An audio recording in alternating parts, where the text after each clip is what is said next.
Okay. Good morning and welcome to North Tyne Science and Planning Committee. My name is Councillor Trish Brady and I'm Deputy Chair of the committee. This meeting is being streamlined live on the Council's YouTube channel to enable members of the press and public to observe the meeting, and I welcome anyone who is watching. Before we move on to the agenda, I would like to make it clear who is participating in the meeting and explain how we intend to conduct the meeting.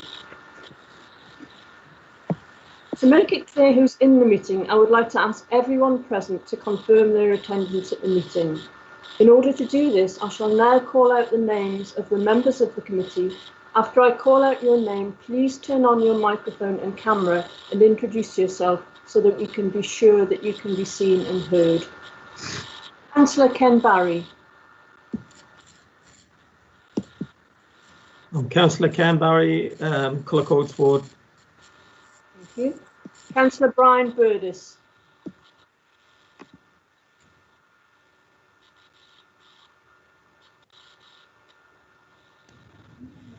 Councillor Linda Dark. Councillor Linda Dark, Killingworth Ward. Thank you. Councillor Sandra Graham. Morning, Councillor Sandra Graham. Thank you. Councillor Muriel Green. Councillor Muriel Green, Wheatslade Ward. Councillor Green. Councillor Paul Richardson. Good morning. Yes, hello, Councillor Paul Richardson, Monks Eaton North Ward. Councillor Willie Samuel.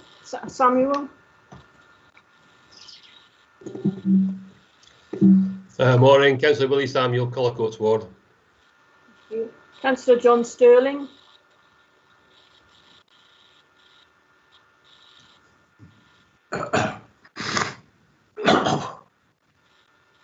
Councillor Sterling.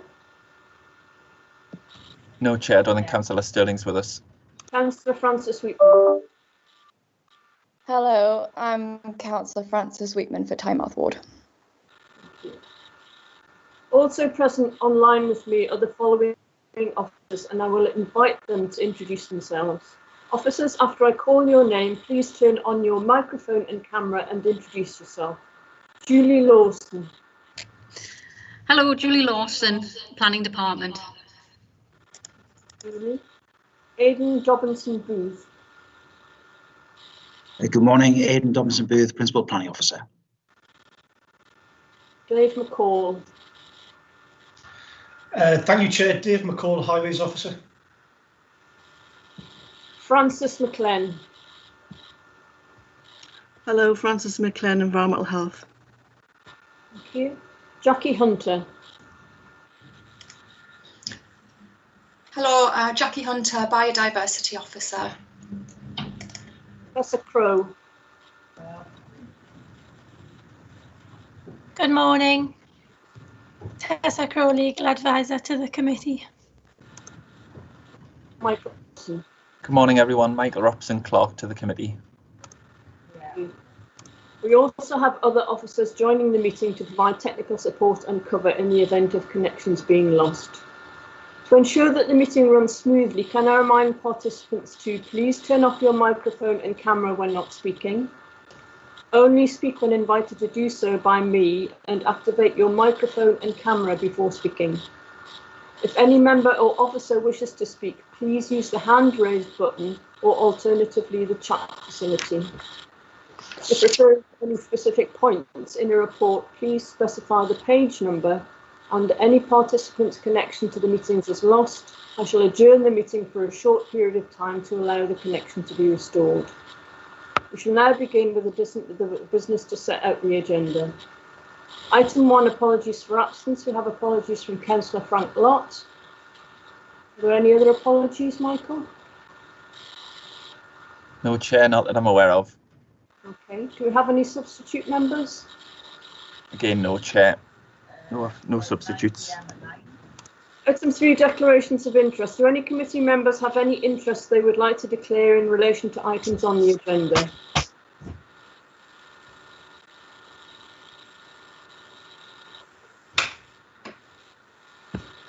No? I think Councillor Green, wishes to say something. Chair, I've got my... Councillor Green, I think you must be on mute.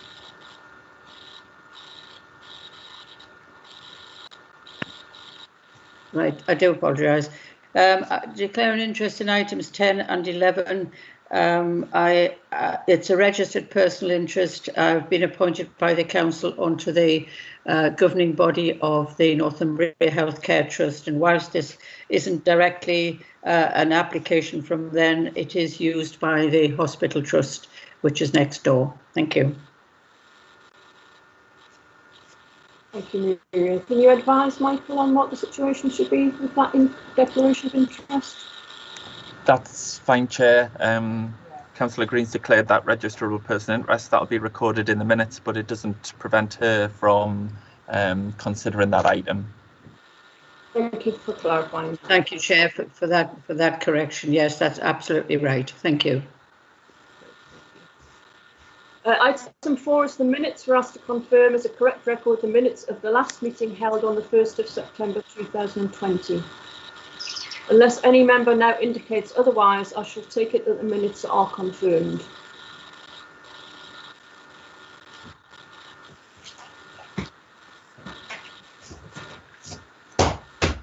Number 5, planning officers' reports, pages 9 to 14 of the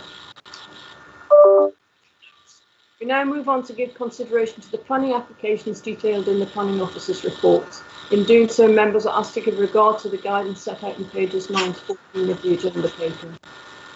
Item number 6, land at Backworth Business Park, Eccleston Close. Aidan Dobinson Booth, our senior planning officer, will present details of this application. Thank you very much, Chair.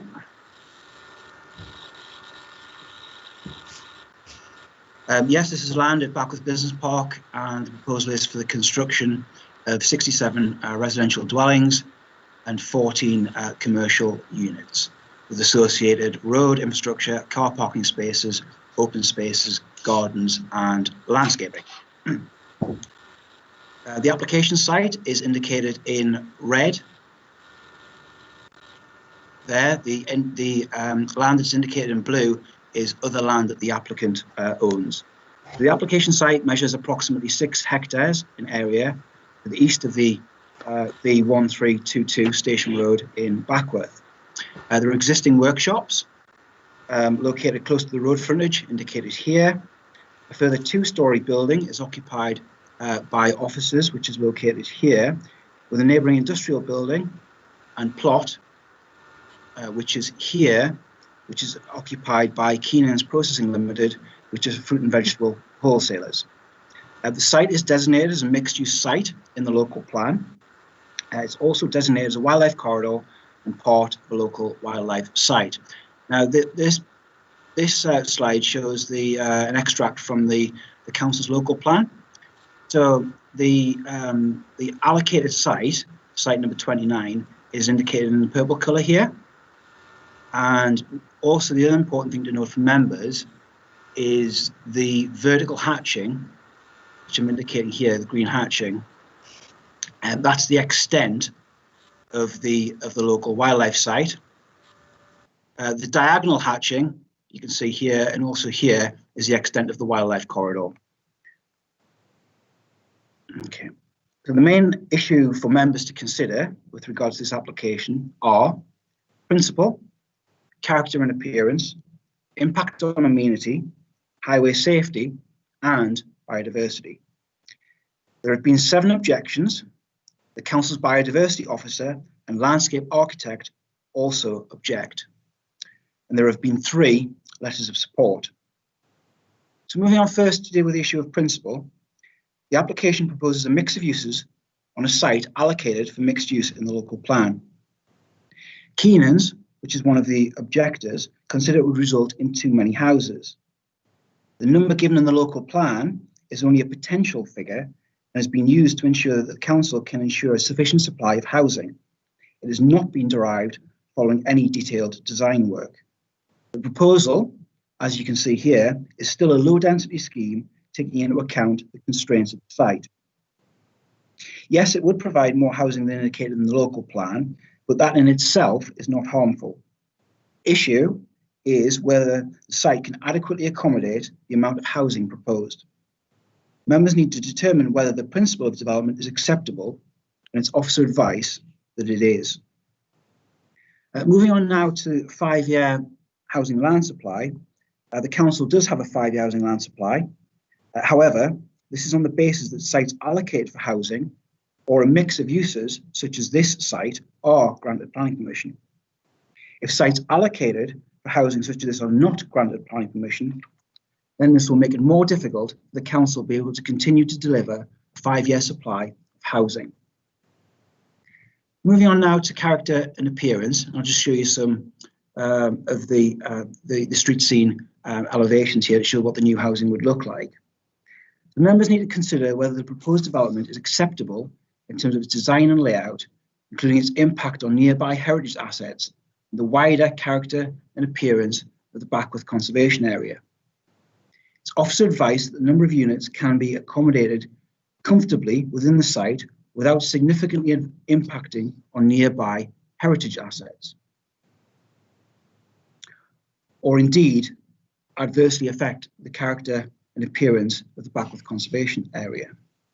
The development is sympathetic, and the design of the properties, in officers' opinion, is considered to be acceptable, and members need to consider whether they agree. Moving on back now to deal with the impact on amenity, members need to determine whether the proposed development is acceptable in terms of its impact on residential amenity, whether it could be integrated effectively with existing businesses, and that these businesses would not have unreasonable restrictions placed upon them as a result of this development. Based on the advice from Environmental Health, it's considered that the proposed development is acceptable in terms of its impact on residential amenity for future occupiers and its impact on existing businesses. That is, of course, subject to conditions. In terms of highway safety, the Highway Network Manager has been consulted and recommends conditional approval. Members need to consider whether the proposal is acceptable in terms of its impact on highway safety and also the wider highway network. It's officer advice that, subject to conditions, the proposal is acceptable. As such, the proposed development accords with the advice in NPPF and also the policies in the local plan. Biodiversity and landscaping now.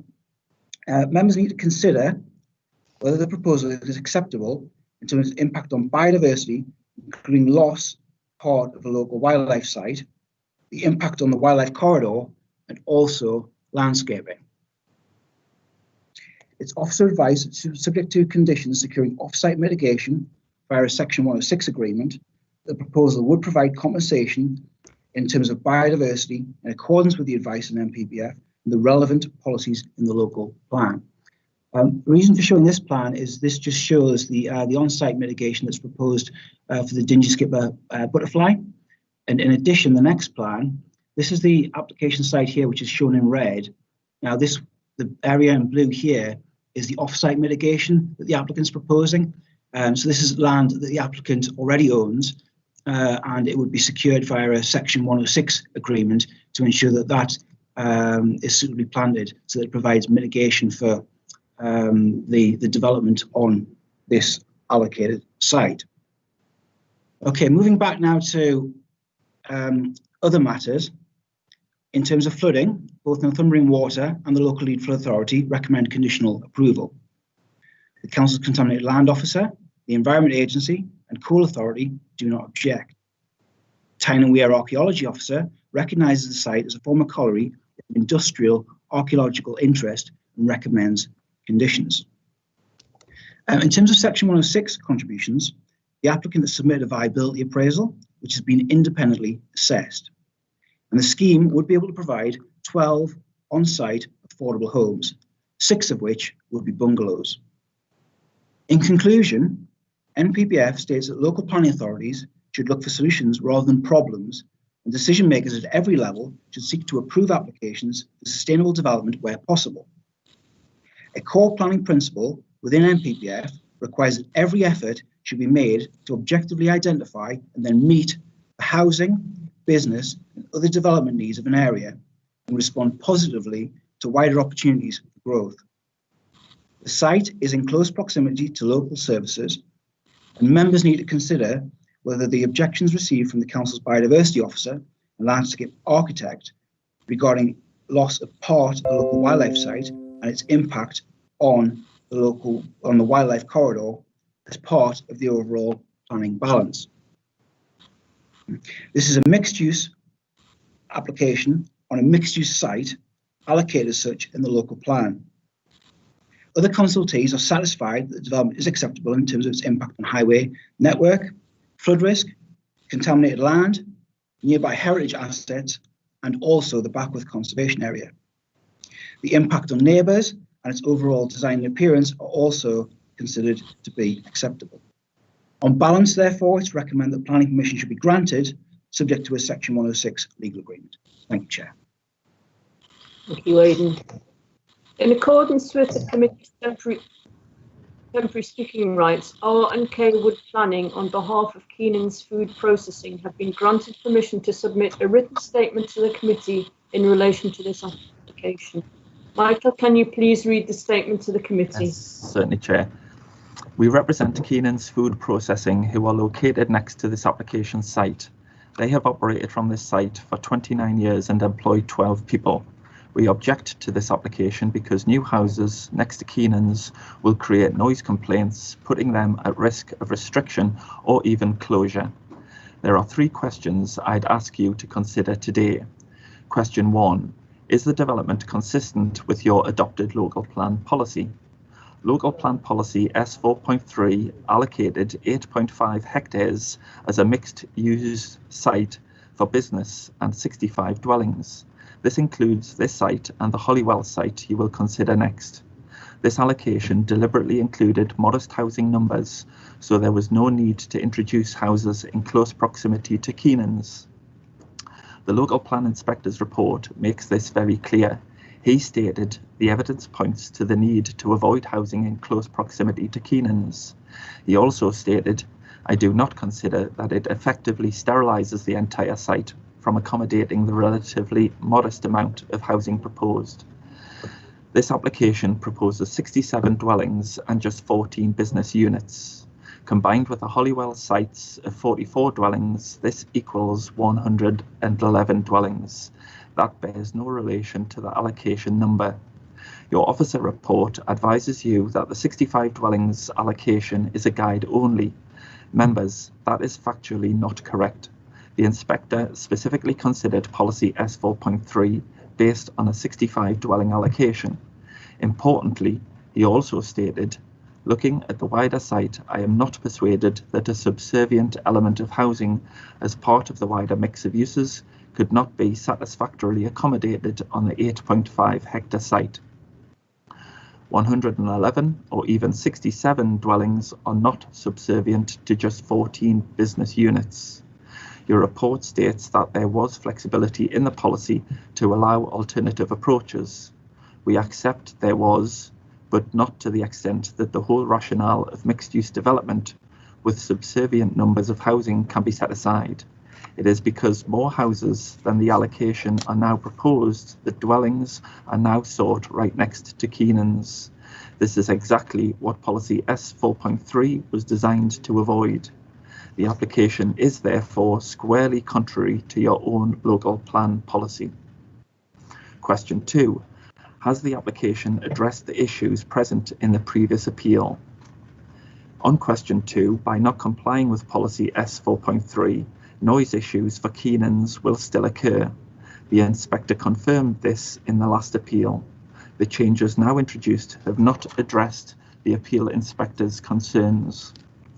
House facades with no habitable rooms facing Keenan's, in combination with a noise bund and fence, are stated to be the solution. This, though, still does not address the fact houses will have opening windows in rooms facing Keenan's, which will experience noise levels and which will lead to complaints. This is even acknowledged in the applicant's own noise report. This also applies in outside areas. There is also still not sufficient consideration of the fact Keenan's start work at 4 AM every morning. The fundamental issue is that if policy S4.3 was being applied properly, there simply should be no houses in locations where complaints may arise from. By not applying S4.3 correctly, complaints will arise. Your report tells you that your Environmental Health Officer has no objection to this application. Members, your Environmental Health Officer consultation responses have never been made public or uploaded to the application webpage. Why? A decision shouldn't be made until these are publicly available. Please also recognise the use of planning conditions will not prevent noise complaints arising. Conditions cannot lawfully be used as a means of fundamentally reconfiguring local plan policy. This scheme is contrary to policy. Question 3. Are the proposed noise mitigation measures in themselves acceptable? On the third question, it must also be recognised that the main noise mitigation proposed, a 1.8 metre high bund and a 1 metre fence on top, is not an acceptable solution. Your own officer, Mr. Stephen Little, in his Heritage and Design response of 24th of April 2019, objected to this because of its poor design and adverse impact on the conservation area. There is no mention of this in the report. There are no further published comments from Mr. Little to show this objection has been lifted. At most, it appears a hedge is now proposed next to the fence. That does not remove the visual unacceptability of an artificial 2.8 metre high screen, which will also act as a block to the movement of wildlife. Members, the noise solution in itself is visually unacceptable. This application fails to satisfy these 3 questions and is unacceptable. It is contrary to local plan policy, it continues to put at risk Keenans, and it does not mitigate noise issues acceptably. We would ask you to therefore refuse permission for the same reason as last time, and also because the proposed noise mitigation measures are unacceptable. Thank you. Thank you, Michael. A written statement has been received from the applicants, Northumberland Estates, to respond to Mr. Wood's comments. Michael, can you please read to us the response? Yes, certainly. This former colliery site has been allocated for development in North Tyneside Council's local plans for around 20 years. The site was critically assessed as the most recent local plan public inquiry. The planning inspector considered all the evidence, including biodiversity and noise matters, and concluded that the site was appropriate and suitable for development. Therefore, the current adopted local plan allocates the site for mixed-use development, including business and housing uses. Existing buildings on site include 11 business workshops totaling 910 square metres, an office building for an M&E consultant, and a commercial building for Keenan Processing Limited. The proposed scheme includes 67 residential dwellings and 14 business workshops totaling 650 square metres. All these elements combined will deliver a truly mixed-use site which fully complies with the local plan site allocation and policy S4.3. Members' attention is drawn to the submitted landscape and dinghy skipper habitat drawings. The habitat losses and gains include 2.35 hectares of existing grassland will be lost, but 0.71 hectares of neutral grassland on site and 5 hectares of species-rich grassland off-site is proposed, a net gain of 3.36 hectares. No predicted loss of hedgerows, with approximately 880 linear metres of native hedgerow proposed, a net gain of 880 metres of hedgerow. 6 trees will be lost, but 70 specimen native trees are proposed, a net gain of 64 trees. 350 square metres of woodland and scrub lost from the existing 0.8 hectares, but 0.79 hectares of additional woodland and native shrub areas is proposed, a net gain of 0.76 hectares. Substantial areas of land have been set aside on site for biodiversity enhancements, which are also suitable for dinghy skipper butterflies. A large area of land to the north of Backworth has been identified as being suitable to provide off-site grassland compensation. A financial contribution has also been agreed towards the coastal mitigation strategy. We have proposed a comprehensive package to show how the limited ecology and landscape impacts can either be avoided, mitigated and/or compensated, providing a massive improvement to this former colliery land. Overall, this proposal will provide a significant biodiversity net gain of at least 4 hectares for the local area and North Tyneside. Under this planning application, all noise matters have been resolved to the satisfaction of the Environmental Health Officer. We have proposed appropriate mitigation, taking full assessment of the monitored noise levels from Keenan's factory and the housing site layout. A range of noise mitigation measures have been fully defined to ensure full compliance with the relevant standards relating to internal and external noise levels. Meeting these standards fully encompasses the recommendations of the World Health Organization. We have no wish to affect Mr. Keenan's business, and this revised mixed-use scheme can be delivered whilst his operations continue.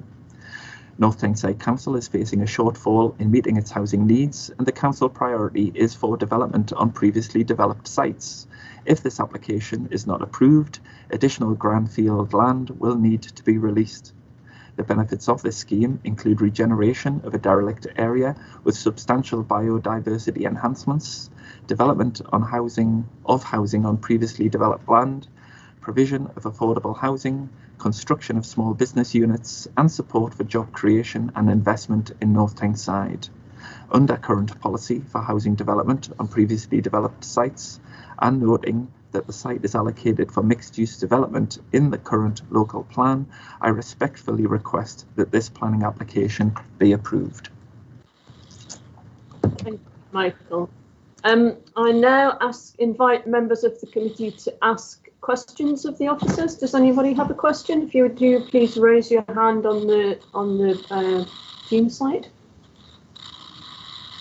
Councillor Willie Samuel. Thank you. I've just been listening to the obviously the comments from the applicant and the objector. I wonder if the biodiversity officer is present, perhaps comment on what was said there. And secondly, it's probably for somebody else, but there seemed to be an element of, obviously there was concern that there would be noise complaints once people moved in. The scenario, if you like, when people buy a house next to a busy pub and then they know there's a busy pub there, but immediately start putting in complaints about the pub.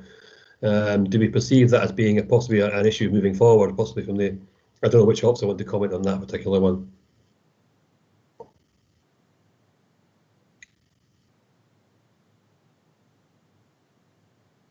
I've finished my question.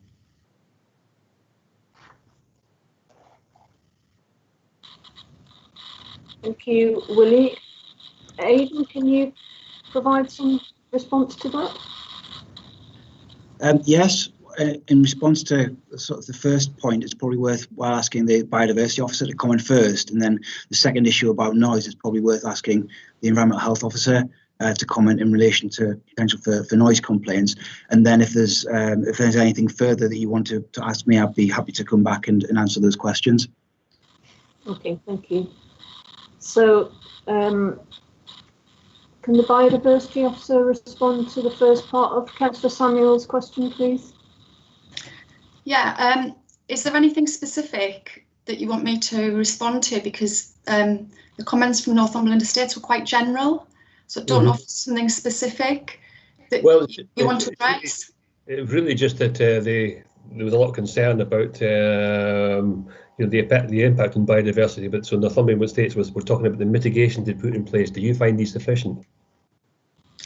I mean, the first point, I think my view is that the loss of this site, this local wildlife site, is contrary to planning policy S5.4, DM 5.5. They're both biodiversity policies, and DM 5.7, which is relating to wildlife corridors. The comments about the mitigation and specifically that the site provides substantial biodiversity enhancements, I think we've first got to look at actually what's currently on the site. And, you know, we have over 3 hectares of a local wildlife site which supports species-rich grassland, that's the reason it's designated. It's also supporting a UK priority species, which is dingy skipper, which is a material consideration under the NERC Act. On the eastern part of the site, we've got 2.5 hectares of semi-improved grassland, which is also valuable. That will pretty much be completely lost within the site. There's also woodland, some pockets of woodland and scrub around the periphery of the site. The majority of this is being retained with some additional scrub and tree planting, which I think is predominantly along the eastern boundary of the site and to the southeast boundary of the site. Both of these areas are adjacent to the rest of the local wildlife site, because the wildlife site is much bigger than just this area that we're looking at. The additional enhancements as part of the landscaping scheme obviously don't compensate, don't mitigate for what is being lost on site. What we've got on the site is some areas of some open space for residents, which is that central green area, with a noise attenuation mound, which will have, I think, some scrub plant or some hedgerow planting on it, and a south-facing bank of species-rich grassland. There is also some species-rich grassland going to be created along the eastern boundary. What I would say about the dingy skipper, the areas allocated for dingy skipper within the site, if you've got that plan, is that the three areas to the west of the site, so not that long one on the eastern boundary, but the other three, I think will provide very suboptimal habitat for dingy skipper. The central area is shown in the landscaping scheme as an open space area with an amphitheatre. It's literally public open space, therefore it's going to be extremely disturbed. I don't disagree that you can put some species-rich grassland on the bank of the attenuation mound, but this is an area where people are going to be walking dogs, children are going to be playing, and the same goes for the area to the north, which has a public footpath running along it. So again, these are very small, isolated areas, which are actually going to be subject to quite a lot of disturbance as a result of the people living in those houses. The exception is probably the area on the eastern boundary, which I accept is going to be fenced off. I think there's going to be a kind of ornamental hedge along there as well, and with the idea that that area is left and won't be impacted by people walking dogs. But again, it's not a massive area. I think on balance, a lot of the planting on site, there's a lot of that is existing. Some of that woodland around the edge is existing. That's the dark areas. There is some new scrub and tree planting around the boundaries. This is typical of what we would expect on a housing scheme, but it in no way provides really adequate mitigation to make that corridor function effectively. We've got to remember this whole site is within a wildlife corridor, and it's effectively been severed by the housing and the roads and the paths going through it. With regard to the off-site compensation, which is an area of arable land, which is approximately 5 hectares, which is roughly the same extent of land that we're losing on the Eccleston Close site. However, my concerns with the off-site compensation was the complete lack of detail about how the assertion that site can be developed into a species-rich grassland that's of the same quality as the site that's being lost. Now, the site that's being lost is designated as a local wildlife site because of its quality, because it meets criteria under the local wildlife site guidelines.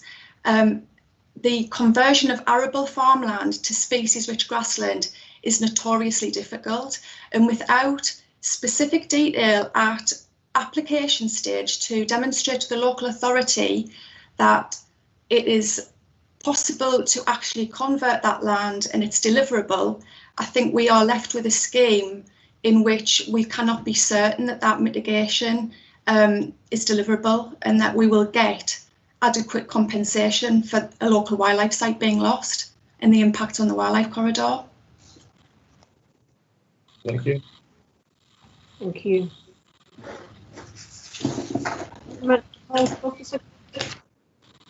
Respond to the issues regarding noise. Hello, I'm Frances McLean. Right, well, there's been a number of noise surveys carried out, and the main concern in relation to noise complaints would be really delivery noise, because they do deliveries sometimes at 4 or 5 o'clock in the morning for the veg that they deliver. So what they've done to mitigate that is they've actually put those bunds up, and they've also looked at the types of housing that they'll have. So those closest to the delivery area are bungalows and have a large mound and to protect those bungalows. And also they've orientated internally the rooms so that they are not the noise sensitive rooms like the bedrooms. And also we've put the protection on with the fact that they've got if there's going to be issues with noise internally, that they have to actually look at the glazing and the ventilation system to the building. So that's to help to mitigate against noise complaints by ensuring that the actual residents have a means of getting away from the noise, by having their bedrooms away from the noisy source, and by having adequate ventilation and acoustic glazing. In relation to the gardens, the mounds are actually protecting the gardens.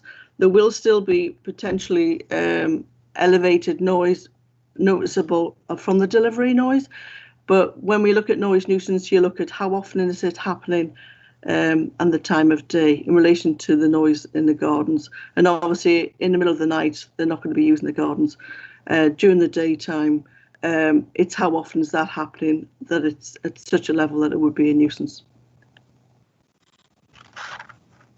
Thank you. Thank you. Does that fully answer your questions, Councillor Samuel? That's helpful. It's helpful, yes, thank you. Thank you. Okay. Councillor Ken Barry, you have a question? Thank you, Chair. It's to highways. I've quite regularly go along Station Road, which is where that estate comes out on. Now, when I'm on that road, it's quite busy, and I think it's quite busy continuously. Could the highways guy say how much traffic will be generated by this new estate, and whether Station Road is capable of taking that extra loading? Yes, thank you for that. The traffic generation is 50 trips in the peak and 40 in the AM peak and 45 trips in the PM peak. And the applicant has submitted a transport assessment which has looked at junctions in the vicinity of the site. So you're talking about the mini roundabout up at Backworth near the old school, and then the next junction down. And the impact isn't severe. So yes, there will be additional traffic, but and there will be delays within those peaks. But it's not like you're going to be stuck 10, 15 minutes every day at those junctions. So that the junctions can cope. As you'd expect with junctions on that type of road, with the additional development traffic. But as Aidan's just put on the screen there, there's between this development and the next development that we're going to look at on this committee, there is actually a scheme to put traffic calming on the missing link there, because there's 20 miles an hour to the south and 20 miles an hour to the north. And on this bit, it's still 30, but with no traffic calming. So the traffic calming scheme to go in there as well as a zebra crossing, to allow people to cross the road outside that site.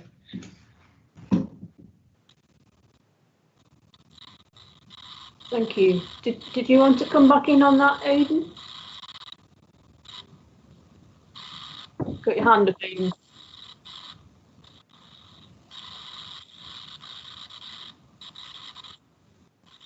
I can't hear you. Sorry about that, Chair. It was just really an opportunity to come back on essentially the first question, if I may, just to help members really in terms of obviously grappling with the issue in terms of biodiversity. I think it's important to point out that this was a development site long before it was a local wildlife site. It's been allocated for development, and specifically for employment purposes, since the Unitary Development Plan of 2002. It was only designated as a wildlife site in 2007. However, despite this, it remains a development site, being allocated for a mix of uses, following obviously an examination of the local plan and being adopted in 2017. Now, the issue about noise in the previous application, yes, there was an application for solely residential development, which was submitted in 2012, and an appeal was dismissed in 2016. Now, the reason that appeal was dismissed was because the dwellings would have had permanently fixed shut windows, and both the council and the planning inspector didn't feel that that was acceptable and would provide them with an acceptable residential living environment. At this time, it's different because what they're proposing is windows that you can open. However, they would also be provided by mechanical ventilation as well. So therefore, they have a choice. So they can open the windows if they want, or if they don't want to open the windows and they're worried about the noise, they can close the windows, and therefore it can still provide a decent living environment. So things have moved on since 2016, and I would say this is a materially different application that's before members now. Also, in terms of the objection from Keenan's, a lot of comments being made about the local plan and the inspector's report, and I think it's important that the comments that were made around the site aren't sort of taken out of context. And I'd just like to read you a paragraph from the local plan inspector's report, which hopefully helps members in terms of their decision. It says, there are already a number of known parameters, including protected trees and existing and neighbouring land uses. But I do not consider the extent of the site should be reduced given the other policies in the local plan, including policy DM 5.9, which relates to trees, or policy DM 6.1, which relates to design, more generally, which would address these factors. The extent of this site allocated and the policy framework enable a modest amount of residential development would provide an appropriate flexibility. This is the important bit, to find a pragmatic and viable solution for this long-standing opportunity site. Now, in terms of the issue of biodiversity, again, I just want to dwell a moment, if I can, in terms of paragraph 175 of NPPF. Now, what that says is when determining planning applications, local planning authorities should, that's the important word, apply the following principles. It says, if significant harm to biodiversity resulting from a development cannot be avoided through locating on an alternative site with less harmful impacts, adequately mitigated, or as a last resort compensated for, then planning permission should be refused. Now, what I would say is should is not must, and therefore the local planning authority has discretion with which to act. I would say that the scheme is providing on-site mitigation and also off-site compensation. However, I understand that members may not agree with that, and you may still be of the view that it causes significant harm to biodiversity. But if you are of that view, you still don't have to automatically refuse the planning application. The significant harm just needs to be balanced against the benefits of the proposal, and again, other government advice as to significantly boosting the supply of homes. Thank you, Chair. I just thought it was important to clarify a couple of points to help members come forward when they make their decision. Okay, we've got a busy agenda, but I appreciate, thank you, coming in there. Councillor Barry, does that, to go back to your question that we were just looking at, did that fully answer your question? Yeah. Okay, thank you. Councillor Green? Thank you, Chair. A lot of my questions have been answered in relation to the biodiversity issue, but I want to tease out a couple of them. Biodiversity doesn't rule out house building in it. I mean, we've got all sorts of corridors, but if you do build houses in a biodiversity corridor, it is necessary to put within that development certain things that actually enable the species to move from one area to another and biodiversity to continue, the integration of species to continue. What actually has been put into this design which will aid wildlife movements and the continuation of the integration of the species that was originally intended when the biodiversity corridor was set up? That's one of them. And the other question is about the land that is being offered in mitigation, and Jackie Hunter very ably described the difficulties that there would be in changing it to the sort of area that we would like it to be. My question is, what protection is there against the Northumberland estates coming along and wishing to build on it in the future? Because I don't think it's in Greenbelt, and is it actually going to be safeguarded from any development in the future? Those are the two questions, please. I would have liked to have asked the Northumberland Wildlife, the Northumberland Trust estates people the question, but obviously we can't in this situation. But really, what's been done on the development, and what about the mitigation land, please? Okay. Sorry, Chair, do you want me to answer that, or would you like the biodiversity officer to answer that? Have the biodiversity officer, please, first. Okay, so the first question relating to the wildlife corridor, as I said in the previous comments, is that this part of the corridor, in my opinion, will be severed. The wildlife corridors are very important. They form part of national plan and policy guidance with regard to create coherent ecological networks. These are networks where we link up important sites like local wildlife sites, sites of local conservation importance, SSSIs, open space, green space, as well as things like roadside verges and rivers. So all of these things together form our wildlife corridors. This is a local wildlife site, and therefore it is one of the important features within that wildlife corridor. It consists of species-rich grassland with some semi-improved grassland on the eastern side of that, which isn't part of the local wildlife site, but is part of the wildlife corridor. And effectively, that will all be lost, with the exception of the boundary planting, which is the woodland planting. The applicant has submitted an on-site landscaping plan, but it is isolated areas of amenity grass. They are putting species-rich grassland in, but it's in these pockets that are kind of around the edges, and some of them are in the central part of the site. There's a suds pond to the southeast. It's my understanding from the Newcastle airport comments that these ponds won't be filled with water. If they are, they'll have to be fully reeded and netted over to make sure that there isn't any bird strike issues. So it's probably likely that these will drain away after 48 hours, which limits their biodiversity value. I just think what we've got is a huge area of housing in the central part of the site with roads and other infrastructure, and we've got some areas of kind of broadleaf woodland and scrub around the outside, the edges of the kind of the site. These areas are relatively small. Some of them are kind of impacted by roads and footpaths, and I think it will limit.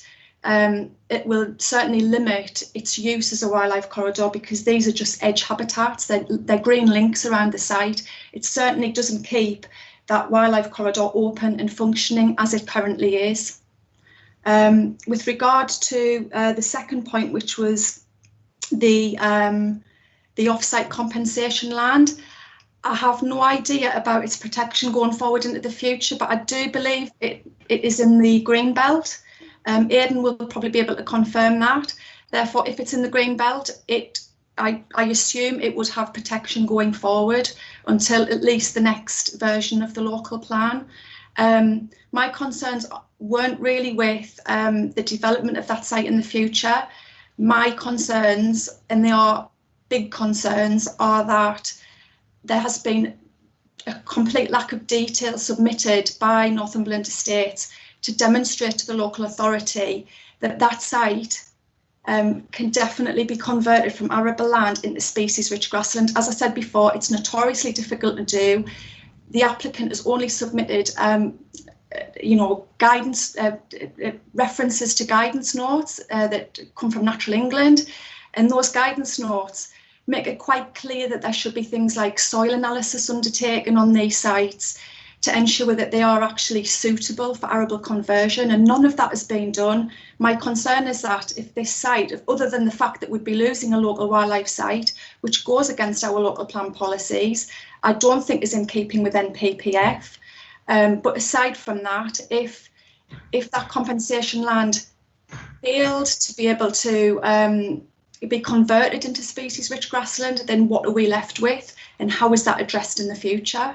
And I think that detail should have been submitted at planning stage so that we had the soil analysis results, we had the detail of exactly how they would do that conversion, which I believe is quite costly, and we would be far more confident that in line with NPPF that mitigation is acceptable. In my opinion, the sketchy details are not adequate to give us that comfort.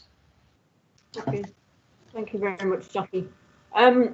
Aidan, are you able to say anything about I'm not sure, are we able to say anything about what the future planning system will put in place in relation to that other piece of land? Well, I can say that the biodiversity officer is absolutely correct. Yes, it is greenbelt and is protected. And even with the planning reforms as they're sort of set out now, they're not proposing to change greenbelt. So greenbelt is still very much seen as a pillar of planning. I think the biodiversity officer is right that certainly part of the issue of greenbelt is its permanence, and therefore it's kind of long term. And then yes, I think you're looking sort of beyond the kind of the current plan period, which is 2032. In terms of that, but yes, at the minute, in terms of the planning reforms are not proposing radically to alter the issue in terms of greenbelt. Thank you, Chair. Thank you. Thank you. Does that fully answer your question, Councillor Breen? Fine, thank you very much. Yes, thank you. Great. Councillor Paul Richardson. Hello, thank you, Chair. Yes, thank you all. This is kind of gradually becoming a bit clearer to me, but I would appreciate a bit of clarification, bit of guidance maybe. And if it turns out, Chair, that this is the wrong time in the process to ask this question, then I'm happy to take, that advice. I was confused about the status of the wildlife corridor and the designation of the area as dual use. And it sounds as though, and I'm asking if my assumption is correct, that one doesn't trump the other. It's about a balance and about mitigation of the wildlife and the biodiversity in the context of developing the land. So that's my first. Am I right in that thinking? Because initially it struck me that you couldn't have both. But also, and this may be the wrong time to ask the question, as I say, but looking at this application and the next one, I'd appreciate a bit of advice. Is it liable to become a case? Is it liable to become the case that we implicitly have to, not have to, but in practical terms, have to approve both or neither? Are the considerations the same? Because it seems like a useful point in the process to ask that question rather than perhaps make a decision on this one and then find ourselves hamstrung on the second. I was all in that context. I was intrigued also that the difference in the financial mitigation in the two applications looks substantial, and there may be a very good reason for that. But again, it might be a useful point to be able to understand that. I don't want to muddy the water and move on to the second one before we've done this one, but it might be useful for me anyway to appreciate exactly where we stand vis-a-vis those questions. Yes, well, you raised an issue that and some of that's been clarified in relation to the varying designations of this piece of land and how we've got to view it now. So thank you for that, Councillor Richardson. It's a separate application, the next one, but I don't know, did you want to come in on that, Aidan? Yeah, thank you, Chair. I can come in on sort of all three of those particular points. So the first one is in terms of its allocation. Again, I mean, nice and simply for members, its planning application should be determined in accordance with the development plan, unless material considerations indicate otherwise. So here, the development plan says this is a mixed-use site, and you've got a mixed-use application before you. It's also a local wildlife site, but that fact was known to the inspector through the local plan inquiry, and the inspector still chose to carry forward the allocation. So in the inspector's view, again, this is a mixed use site, and like I've said, the site was before it was a local wildlife site. It was designated for employment purposes in the UDP of 2002, and it wasn't designated as a local wildlife site until 2007. But notwithstanding that, the local plan inquiry still took it forward as an allocation, and so yes, it still remains a mixed-use development site. The question in terms of both or neither, in terms of the next item on the agenda, I think the first thing to say is each application has to be determined on its own merits and independently. Now, if the issue that Mr. Wood on behalf of Keenan's has made is saying, well, if you were to refuse this, then you couldn't secure a mix of uses because the second scheme is solely residential. And I don't accept that argument. It just means that this particular scheme isn't acceptable, but it doesn't stop the future scheme coming forward with a mix of uses. I don't accept the argument from Mr. Wood either that there has to be a mix of uses on both of the sites individually. The site, as I've shown in terms of the screen, it's one allocation, and that one allocation is for a mix of uses. And if you take the fact that the two sites have come forward independently, is it may, but ultimately you're getting you would be getting a mix of uses. Now, if the first application, this application was to fall, for example, and you deal with the second application, it doesn't preclude that, because all you're doing is granting potentially permission for half of the site. It doesn't stop the rest of the site coming forward for a different mix of uses. So I don't accept the argument that you need a mix of uses on both of the sites in order for it to be in accordance with the local plan. In terms of the financial mitigation and Section 106 offers, again, briefly, because we'll probably get into this in the next item as well, is both applications have been subject to viability appraisals. So that tells you, where we're going back to what the inspector said about finding a pragmatic and viable solution to these sites, that these sites are difficult in terms of viability. You've got obviously the former Backworth Business Park site, which is a colliery. You've got capped mine shafts, contaminated land, issues to deal with there. But on the next item that we're going to deal with, you've got a number of designated and non-designated heritage assets. You've got a Grade 2 listed building on that site, which would be restored. You've got another cottage, which is a non-designated heritage asset, which would be restored. And you've also got the Backworth Lodge, which was the house of the former colliery owner when it was a colliery. Now that would be restored as well. Now, obviously, all of those things to restore those heritage assets doesn't come cheap, and that's going to have an impact in terms of ensuring a viable development. Thank you, Chair. Thank you, Aidan. Councillor Sandra Graham. Thank you, Chair. The crux of this matter is not the matter of development in this case for me, but the matter of the 5 hectares of relocated wildlife site up on the arable land, and the obvious passionate and real concerns that the biodiversity has about this optimal piece of land being used for that. I'm wondering why we haven't got a detailed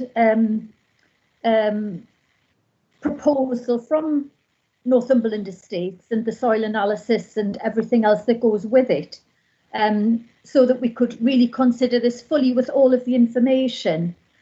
And because we don't have that, I would suggest deferring this application until we have that information. And I would make that a proposal. Thank you. Thank you, Councillor Graham. Councillor Richardson, do you want to come back? I did, yes, please. Thank you. Just quickly, just as a follow-up on my original questions. Thank you for that information. That's really helpful. I was thinking also not so much about the difference in the two schemes in terms of different mitigations for different issues, but also about the biodiversity across the whole piece, across the whole 2 pieces, and quite where that would leave us in terms of, I don't know, as you say, should this one fall, are we setting ourselves up for an appeal should the other one succeed, or vice versa? And I'm not suggesting that should be the main criteria as to how we go forward, but it'd be worth thinking about, I suggest. So it was more about the similarity between the 2 rather than the different categories of mitigation that would be required given the slightly different sites. Yeah, thank you for that. All I would say in relation to that is there are 2 independent planning applications, and like I said, each case has to be determined on its own individual planning merits, and I don't see the decision on one necessarily prejudicing the ability of the council to come to a different view on the other one. So I think, yes, members need to view them as yes, they're part of the same sort of overall allocation, but they are 2 separate applications and they're not mutually dependent. Okay, thank you. Good. All right, thank you for that. And then, sorry, beg your pardon, Chair, I don't want to beat this to death. My last point on that was I noted part of the reason for my question was, can I go on? Were you not finished? Sorry, Councillor That's Richardson. all right. I'm not trying to take it over. I beg your pardon. No, I'm sorry. I thought you finished. Carry on. That's thanks. I noted that was it the Northumberland application? They had asked for their application to be delayed until the other one came along, and I was thinking aloud about the implications of that. I suppose in terms of I appreciate they're separate. Yeah. But it seems like I think Aidan's right. They're separate applications, and we need to consider them as such. I'm interested to reflect on Councillor Graham's point, and I wonder if Michael is going to come in and give us some words of wisdom on that. Yeah, exactly, Chair. Just to remind the committee of its own procedure, what Councillor Graham is suggesting would be a departure from the committee's normal procedure, which is that the matter is brought before the committee today for determination.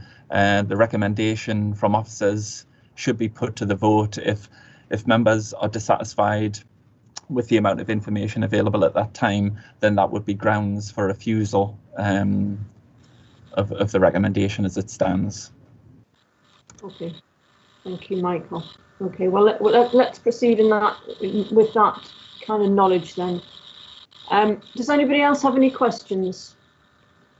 So let's move on then to comments. Does anyone want to comment? Councillor Graham? I shall be refusing this application until we have further detail of the mitigation on the 5 hectare site on the arable land. Thank you.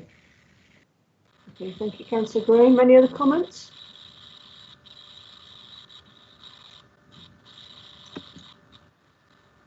Anybody else got a comment? Councillor Green? Yes, Chair, thank you very much. This is almost like an ideal site for house building, and I've gone past it many times and thought, oh, why aren't they building on there? because it's a space which isn't being used at the moment and looks in an ideal location. But I think the fact that we have gone to a great deal of trouble in this council to set up wildlife corridors, and it is extremely important that we continue to protect those wildlife corridors in whatever way we can. I'm not convinced in any way that the Northumberland Estates have put forward either anything on the site which actually helps to continue the corridors for the wildlife and the continuation of the species, or that there is sufficient information about the other piece of land. Even if there was sufficient about the other piece of land that they're giving, it still breaks up and severs a wildlife corridor, which is really, really important. And in this day and age, I think there's got to be an awful lot more consideration given to protecting wildlife. And it is one of those issues which is very emotive for people at the moment. I'm not convinced when people get to live in an estate which is supposed to be in a wildlife corridor that everybody is convinced and wants to protect it. There are many, many who do, and many, many who plant the sort of species that we need to be able to enable the continuation of the wildlife species. But so on the grounds that it will sever a wildlife corridor, I'm going to vote against this planning application. Thank you.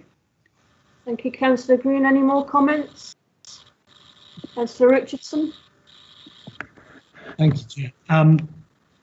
Yes, I understand now that this is more about the fact that this is a balance, that one concern doesn't trump the other, but given the lack of clarity or lack of detail as to the mitigation proposed by Northumberland Estates, I'm inclined to vote against this. Thank you. I'm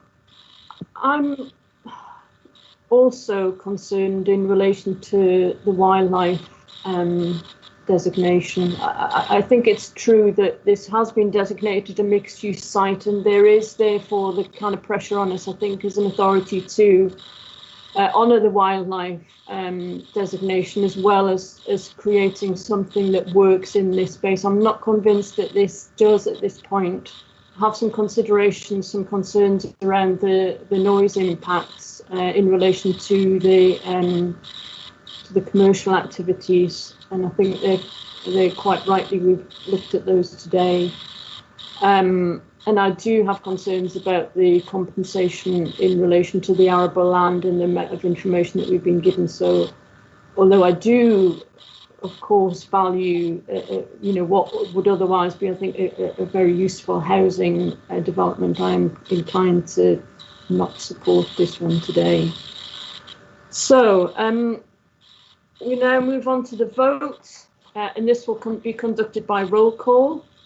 The officer recommendation is set on page 15 of your agenda papers, and in its summary is to A, indicate that the committee are minded to approve the application, B, to authorise the head of Environment, Housing and Leisure to determine the application subject to the applicant entering into a Section 106 legal agreement, and C, to authorise officers to secure a Section 278 agreement to secure highway improvements. The clerk will now call out the name of each member of the committee who is present. When your name is called, please state clearly either for or against the recommendation to indicate your vote. Once the vote is concluded, the clerk will announce the results of the vote. Thank you, Chair. Councillor Barry. Against. Councillor Brady. Against. Councillor Dark. Against. Councillor Graham. Against. Councillor Green. Against. Councillor Richardson. Against. Councillor Samuel. Against. And Councillor Wheatman. Against. 8 votes against, unanimous, Chair. Okay. I think in terms of reasons, I think that certainly one of the considerations that the committee has raised is this issue of not sufficient information in relation to compensation mitigation land.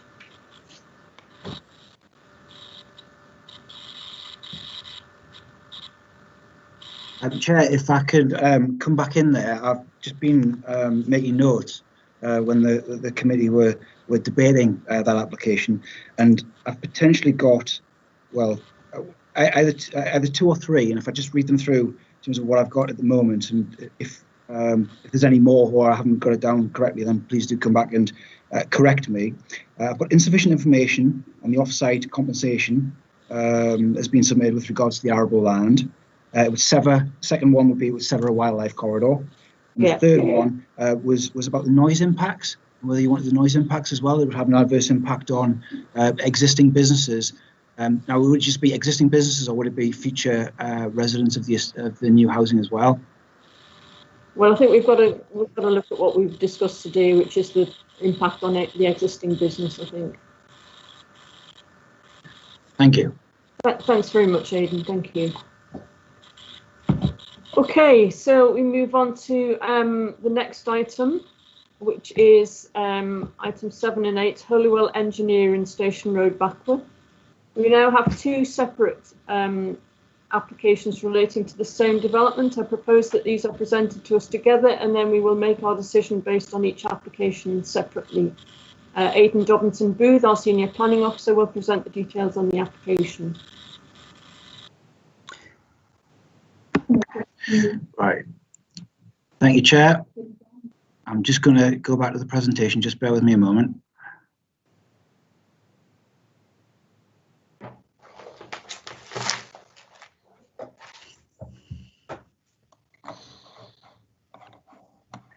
From current slide.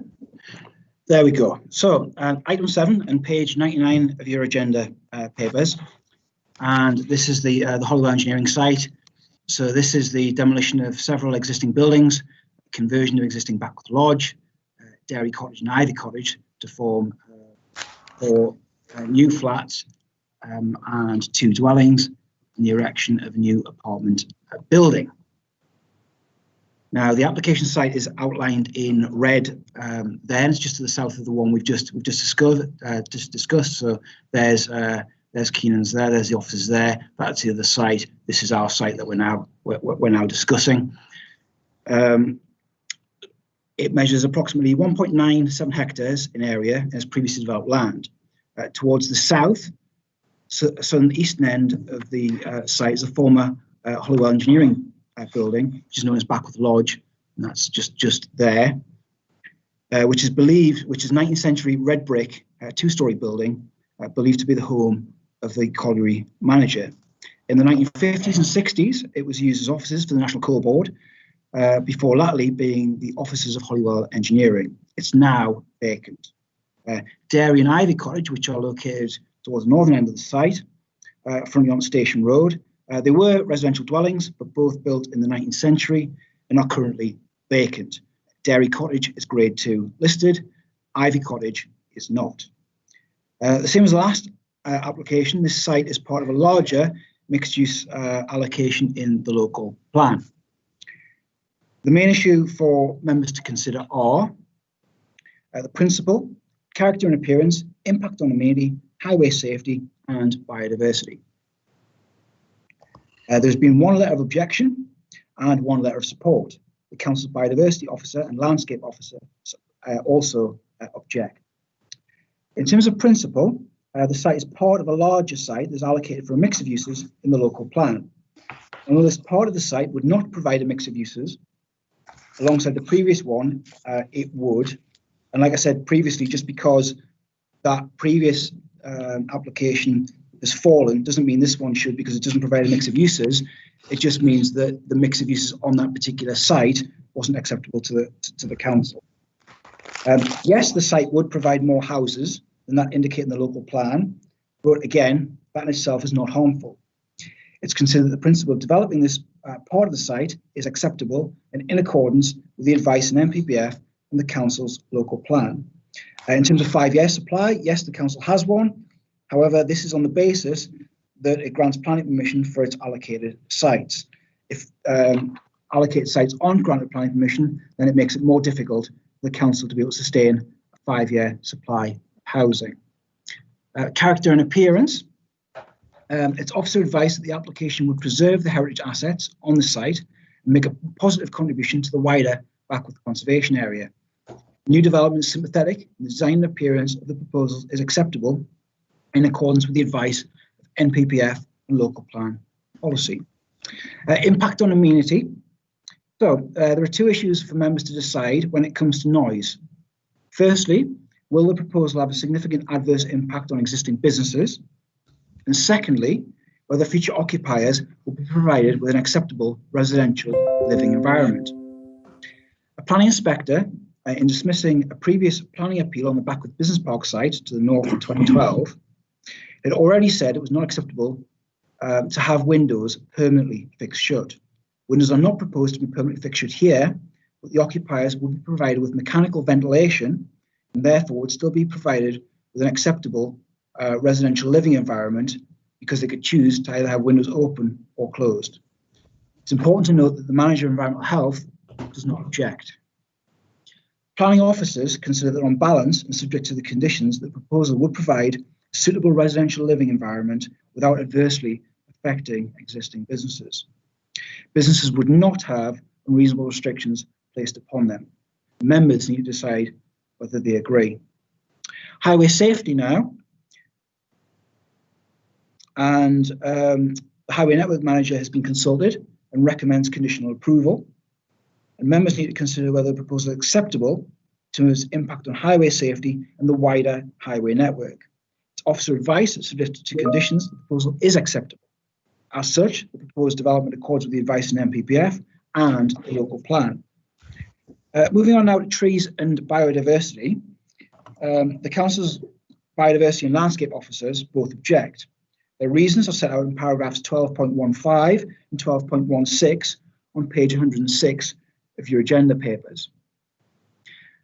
However, subject to conditions and a Section 106 contribution towards coastal mitigation, it's considered that the proposal would not have an adverse impact on biodiversity or on existing trees. Yes, some trees will be lost, however, more will be planted. These would take time to mature, but the development would still remain in a mature, well-landscaped setting, which would avoid significant harm to biodiversity in accordance with the advice of NPPF and the policies in the local plan. Moving on now to other matters, in terms of flooding, both Northumbrian Water and the local lead flood authority recommend conditional approval. The Council's contaminated land officer, the Environment Agency and Coal Authority do not object. Tyne and Wear Archaeology Officer is delighted that Backworth Lodge and Ivy Lodge, along with the Grade 2 listed Derry Cottage, are to be retained. And she has no objections subject to conditions. In terms of Section 106 contributions, again, the applicant submitted a viability assessment which has been independently assessed, and the scheme is able to provide £125,000 contribution towards Backworth Park Primary School, and also £15,500 towards coastal mitigation. In conclusion, this is a previously developed site with a number of buildings which are in a poor condition and vacant. It's undesirable to have such buildings vacant for a protracted period of time, as they detract from the character and appearance of the conservation area. The proposal would ensure the restoration of the Grade 2 listed Derry Cottage and also the undesignated heritage assets of Ivy Cottage and Backworth Lodge. It would provide new housing and subject to conditions that would not have an adverse impact upon existing businesses. The development would retain a number of trees and secure new planting that would ensure the new housing is provided in a mature landscape setting. The new housing would provide an acceptable residential living environment for future occupiers and avoid an adverse impact on highway safety.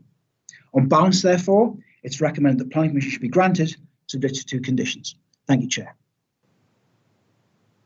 Thank you, Aidan.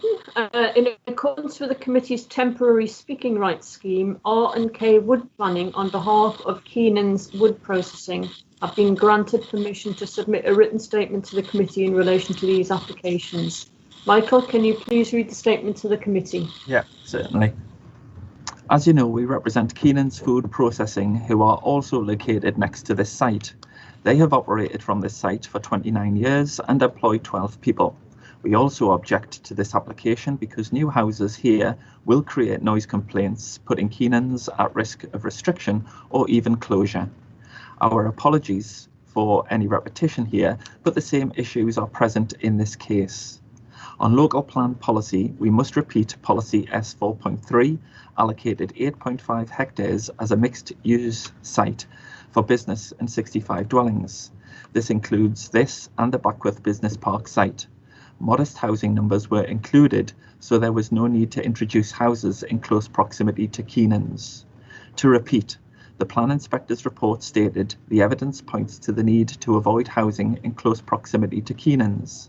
He also stated, I do not consider that it effectively sterilises the entire site from accommodating the relatively modest amount of housing proposed. This application proposes 43 dwellings and effectively no employment development at all. Combined with the Backworth Business Park site, this application would develop 111 dwellings. We say again that bears no relation to the allocation number. Your report advises you that the 65 dwelling allocation is a guide only. That is not correct. The inspector specifically considered policy S4.3 based on a 65 dwelling allocation. Importantly, he also stated, looking at the wider site, I am not persuaded that a subservient element of housing as part of the wider mix of uses could not be satisfactorily accommodated on the 8.5 hectare site. The key word is subservient.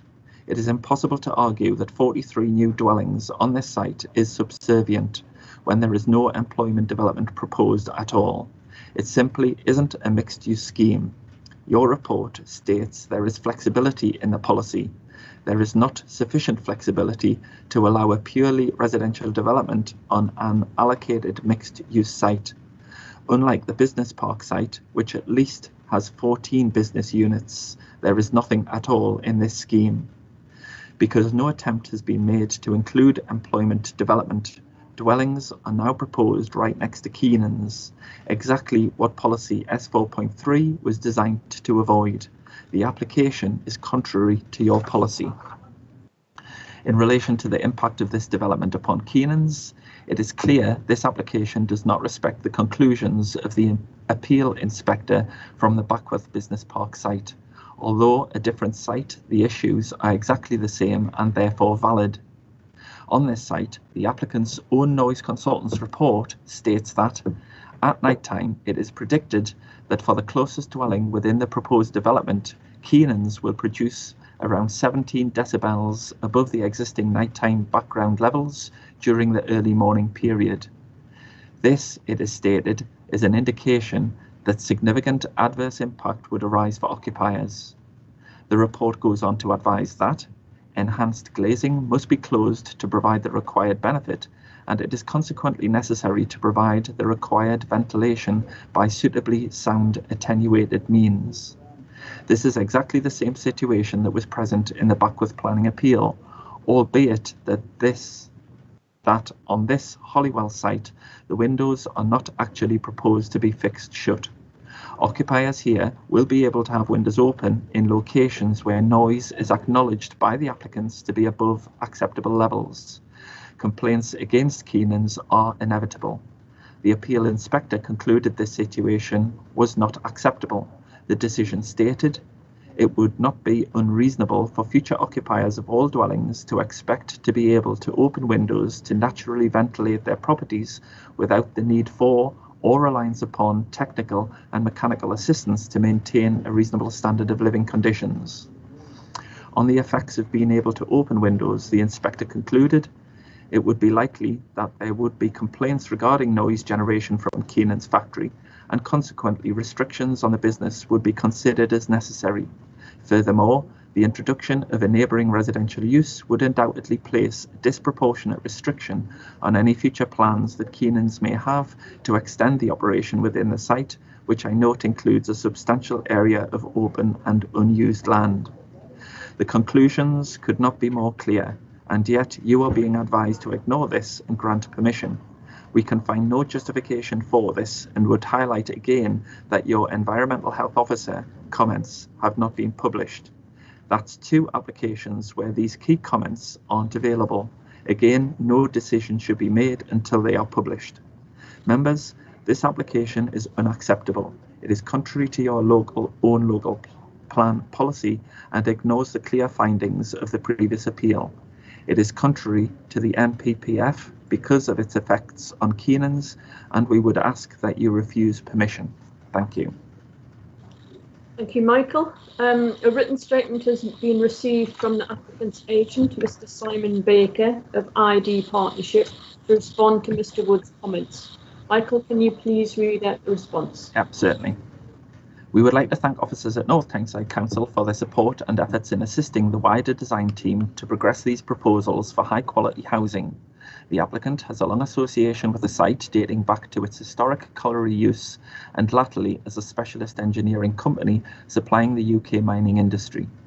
The site is brownfield land and allocated in the North Tyneside local plan as part of a wider mixed-use housing site. The design team have spent a considerable amount of time refining the development proposals to ensure a high-quality sensitive development that retains the non-designated heritage assets, including Backworth Lodge and Ivy Cottage, and the conversion of the Grade 2 listed Dairy Cottage alongside 46 new residential units. Taking account of advice from Historic England and the Council's design officer, the proposals have been amended on several occasions, repositioning the proposed apartment building and reconfiguring the site layout to ensure a high-quality design solution befitting of the site setting. The proposed layout will result in a generously spaced development set against a woodland backdrop at a density of 23 dwellings per hectare. Although the local plan policy identifies a number of houses for the entire allocated site, this was never intended to set a limit and only ever provided a guide to numbers. It is clear the site can comfortably accommodate the level of housing proposed. Objections have been raised that the proposed development is not compliant with the site allocation policy as it does not provide any commercial development on the site. The adjacent site is subject to a planning application which contains commercial units, and therefore mixed-use development can come forward for the entire site in accordance with the local plan policy. Furthermore, a number of dwellings have been designed to provide an opportunity for a detached home office. The application is therefore in accordance with the site allocation policy. Our noise consultants have undertaken extensive noise monitoring to ensure that the proposals do not impact upon the nearby business to the northeast of the site and on residents of the development. This work and the mitigation measures have been checked by North Tyneside Council's Environmental Health Officer. The potential for increased activity on land adjacent to Keenans and for additional noise has been considered by the noise consultants and appropriate mitigation measures offered. This approach is considered acceptable by the Environmental Health Officer and is reflected in the proposed planning conditions numbers 3 and 4, which require a noise scheme for glazing and a scheme of ventilation. Great effort has been made to retain as many trees as possible across the site, in particular the main stand of trees on the approach to Backworth Lodge. The proposed layout will result in the removal of 12 trees and 3 small groups of trees. 90%, including all of the high-value Category A trees, will be retained and 31 new trees are proposed, resulting in an overall net gain of trees and replacement trees which have a longer lifespan than those removed. This will ensure the setting of the conservation area and Backworth Lodge is maintained. Great care has been taken to ensure an appropriate scale of development with cottage-style properties along the southern boundary of the site, maintaining the visual presence of the existing trees behind. A significant part of the site will remain green and open space, which amounts to circa 37% of the site. Concerns have been raised by the Council's ecologist in respect to the loss of a small area of local wildlife site. BSG Ecology have considered in detail the southeast corner of the site and vegetation which exists on this part of the site. The local wildlife site is designated for the presence of species-rich grassland and not broad-leaved woodland, which characterises this part of the site, falling within the local wildlife site. Furthermore, there is a physical feature with a mound which separates the site from the wider local wildlife site. Therefore, the proposals will have no detrimental impact on the species-rich grassland within the site. The proposals will have a number of significant benefits for the North Tyneside, including transform a dilapidated brownfield site, retention and conversion of a listed building and non-designated heritage assets, maintaining the wooded character of the site, provision of a high-quality housing designed to meet nationally described space standards, bespoke design which enhances the setting of the conservation area, construction labour jobs. In summary, we regard the development proposals as a major opportunity to provide a high-quality, sensitively designed housing and bring back into use historic buildings, including the Grade 2 listed Dairy Cottage, that are an important part of the industrial history of Backwith. The proposals represent a valuable contribution to the National Planning Policy Framework objective of securing a wide choice of housing and will contribute positively to the overall quality of the wider conservation area in Backwith. We therefore respectively request that the application be approved as recommended in the officer's report. Thank you, Michael. Can I now open to questions from members of the committee, please? Councillor Ken Barry. Thank you, Chair. I have two questions. I'm going to ask the highways again. Is the station road capable of supporting the extra loading that this site will have in and taking consideration that the previous plan, the application, could go ahead, so you'll have traffic from that as well? Is station road capable of taking that? And also on page 99 of this, it says a provision of a suitable pedestrian crossing point at Station Road. It also says that in the previous one as well. Does that mean we're going to have 2 extra crossings, and that would make 3 in quite a short distance? No, I mean, again, in terms of traffic generation, there's 21 trips in the morning peak and 17 trips in the PM peak.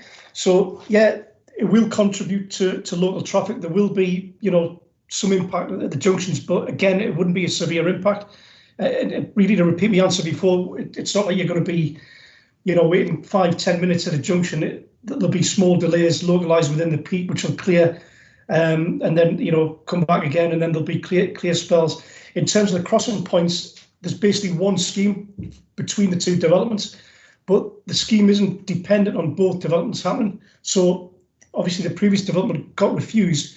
If this application goes ahead, that scheme will fall on this application. So it's the scheme that Aidan's kindly put on the screen there. Again, it's traffic calming with a zebra crossing to get people from the site, in particular towards the new school at Backwith in the other new development.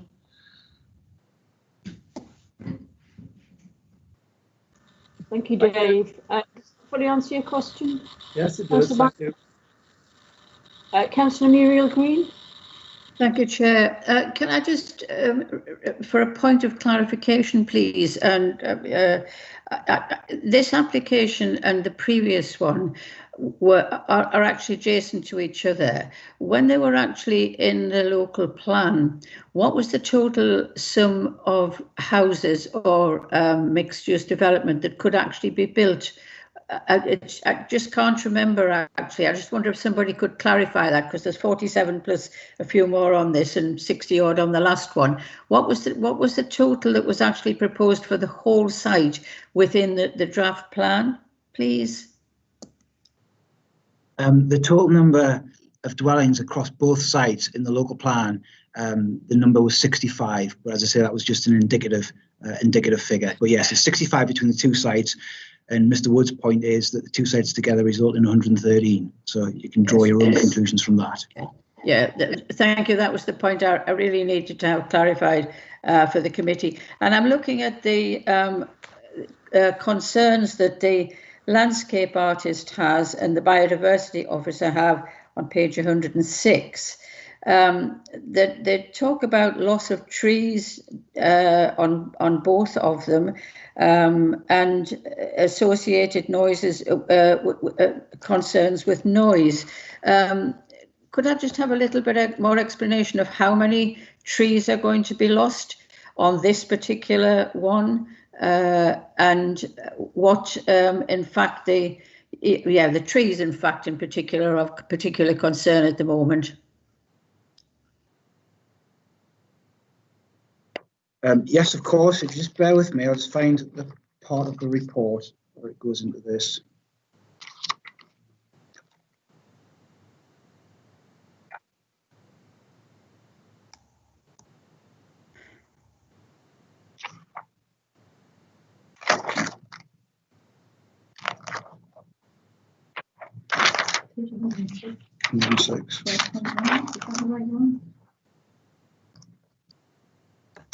Yeah. Yeah, it's paragraph 12.19, page 107. So it says, although there will be a loss of some trees, mature landscape setting will be retained. Additional planting is proposed to provide mitigation for the trees that will be lost. The applicant is proposing to plant 31 new trees, and overall this will result in a net gain. Now, if you go back to, on the other page, 12.14, and that sets out the removal. So the proposal would require the removal of 12 individual trees and 3 groups of trees. And those are groups 2, 4, and 5. 2 of these groups, 2 and 4, are part of the, or located on the Eccles Colliery Local Wildlife Site.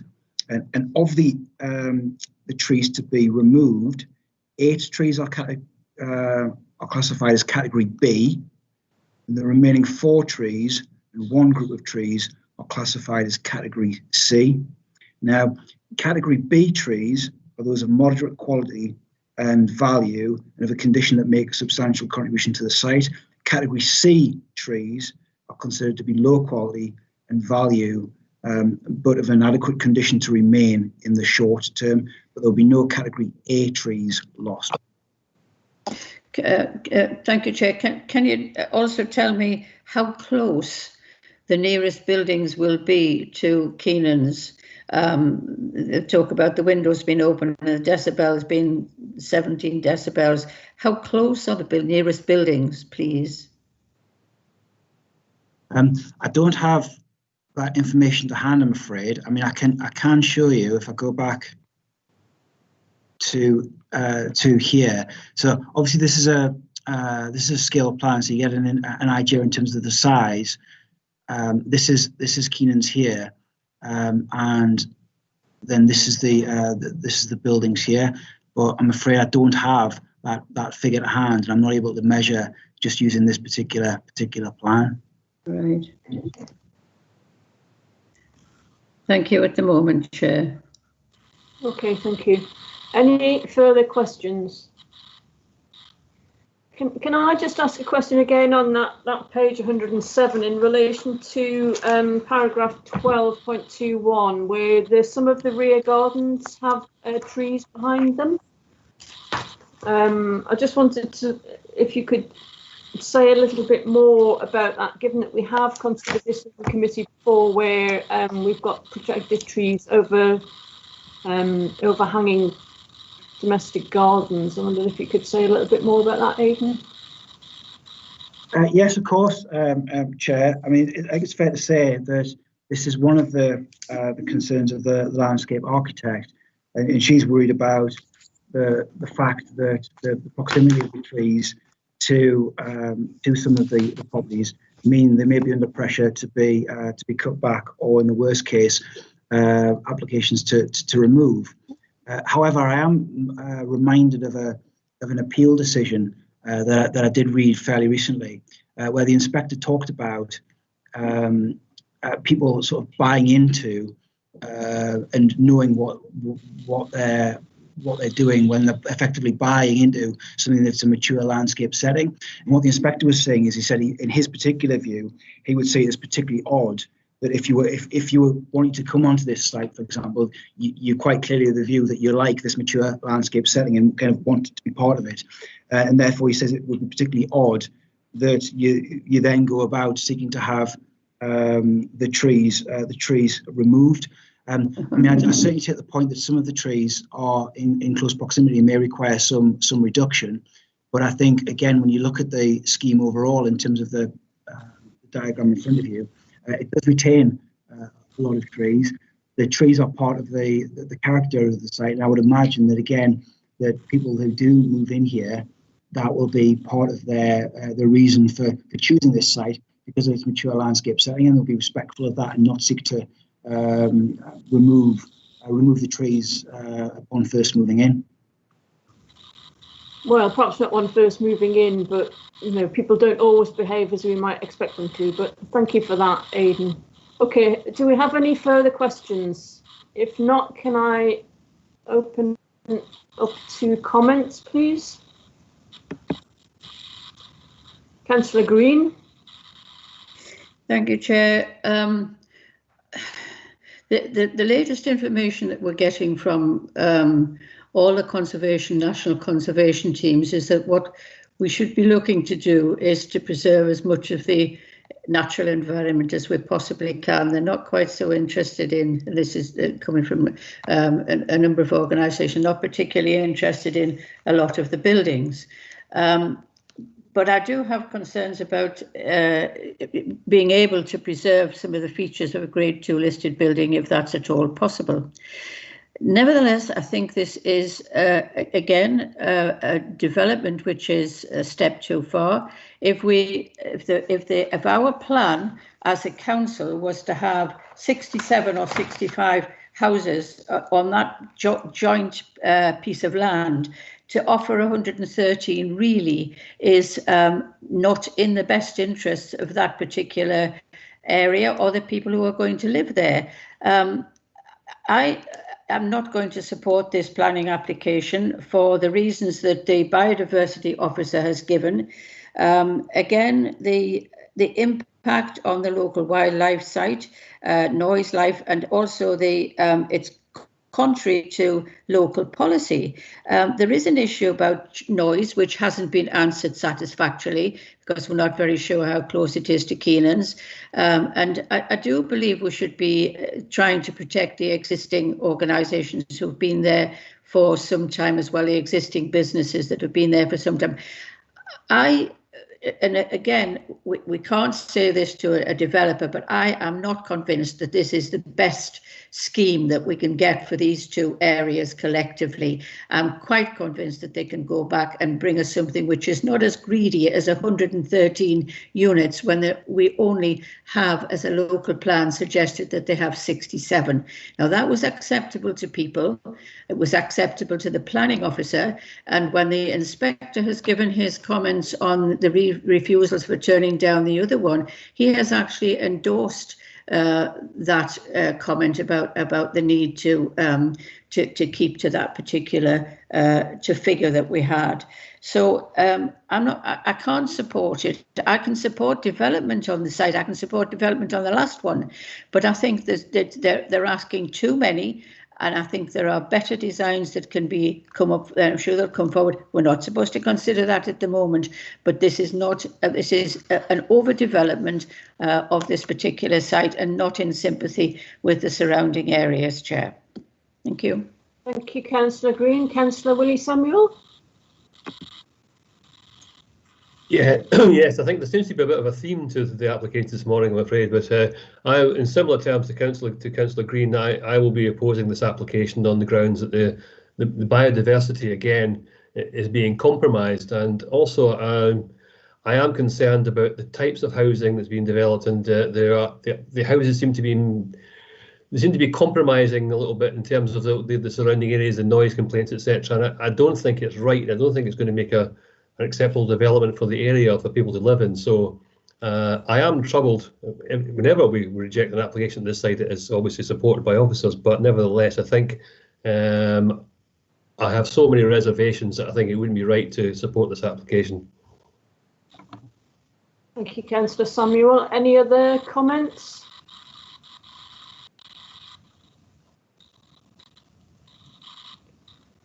I'm inclined to agree that there are similar concerns in relation to noise and the style, the kind of style of development, and maybe perhaps that this is overdevelopment in relation to the wildlife area, and we could come up with something.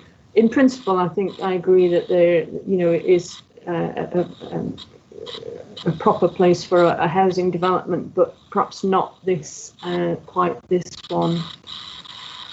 Okay. Shall we now move to the vote? We first deal with the application, which is the full planning application. The offer of recommendation is set out on page 99. In summary, it is to indicate that the committee are minded to approve the application, authorise the head of environment, housing and leisure to determine the application subject to the applicant entering into a section 108 legal agreement, and authorise officers to secure a section 278 agreement to secure highway improvements. The clerk will now call out the names of each member of the committee who is present. When your name is called, please state clearly either for or against the recommendation to indicate your vote. Thank you. Before I do, Chair, can I just check Councillor Samuel doesn't wish to speak again? Councillor Samuel, did you want to have I should have taken my hand there, and I'll do that again. I wondered if that was the case. Thank you, Michael. Thank you. To the vote then, Councillor Barry. Against. Councillor Brady. Sorry, we didn't hear that, Councillor Brady. Against. Thank you. Councillor Dark. Against. Councillor Graham. Against. Councillor Green. Against. Councillor Richardson. Against. Councillor Samuel. Against. And Councillor Wheatman. Against. Chair, that's unanimously refused.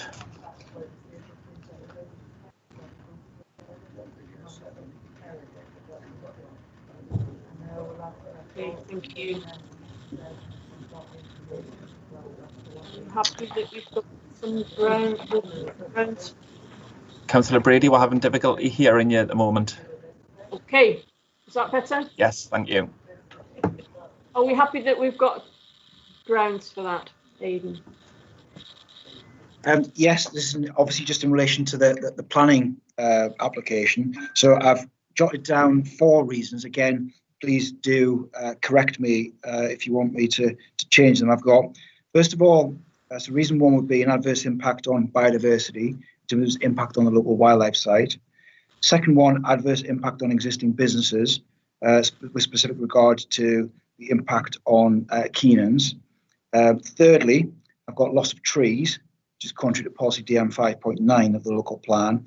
And finally, I've got overdevelopment of the site and out of character with the surroundings. That sounds fair enough. Yes, thank you. Okay, thank you. Chair, I was just going to add as well damage to the roots of trees. I don't know if that would be covered by the all-encompassing discussion about trees or biodiversity, but obviously the roots of trees are going to be impacted with drains and paths and all the rest. I think in relation to the planning legislation, I think Aidan has summarised that insofar as we're able to include that. That's okay. Okay, so we've got another, we're now to determine the application for the listed building consent application. The offer of recommendation is set out on page 161, that the application be permitted subject to the conditions set out on pages 161 and 162. The clerk will now call out your name of each member of the committee who is present. When your name is called, please state that either for or against, and the recommendation to indicate your vote. Once the vote is concluded, the clerk will announce the result of the vote. Michael, could you conduct the vote, please? Just before we do, Chair, I don't know if Aidan wants to comment on the status of this application, given that the first has been refused. Okay, good point. Can you comment, Aidan? Yes, of course. I mean, this application still needs to be determined. I mean, really, all it's for is the conversion of Dairy Cottage to the listed building. So that, I mean, yes, there's obviously a question mark about whether it would go ahead, given that what the applicant would say is that they need the money to cross-subsidise to be able to pay for this. However, all you're looking at is whether the alterations to the listed building are acceptable. And without sort of going into any detail, what it seeks to do is it seeks to restore a Grade 2 listed building, and it's supported by all the consultees in Historic England as well. So the committee just need to determine this application on its own merits. And again, it doesn't in any way affect the ability for the committee's decision with regards to the previous item. So if you were to approve the listed building concerned here, it doesn't in any way prejudice the council's case on the earlier schemes. Thanks for that clarification, Aidan. So if we could just go to the vote, Michael. I think, Chair, there are a couple of indications as well. Chairman, I'm not very clear about that. What is the difference between the last one and this one? I might be a bit sick at this, but are we just actually asking for the buildings to be demolished, or what exactly? I'm not quite clear what the difference is between the two. So could Aidan just go over it again, please, just so we're absolutely clear? Yes, of course. This is just a listed building consent application, and all it seeks to do is for the restoration of Dairy Cottage, which is Grade 2 listed. It seeks to do nothing more. So you're really just seeking to approve the restoration of the listed building. It doesn't demolish any listed building. Yes, it demolishes an old extension of the building, but it would build back a new high quality extension to it as well. So yes, there's no listed buildings being demolished, and indeed there's no heritage assets being lost or demolished as part of this application either. The Chair, if I may, can I make a comment? Go ahead.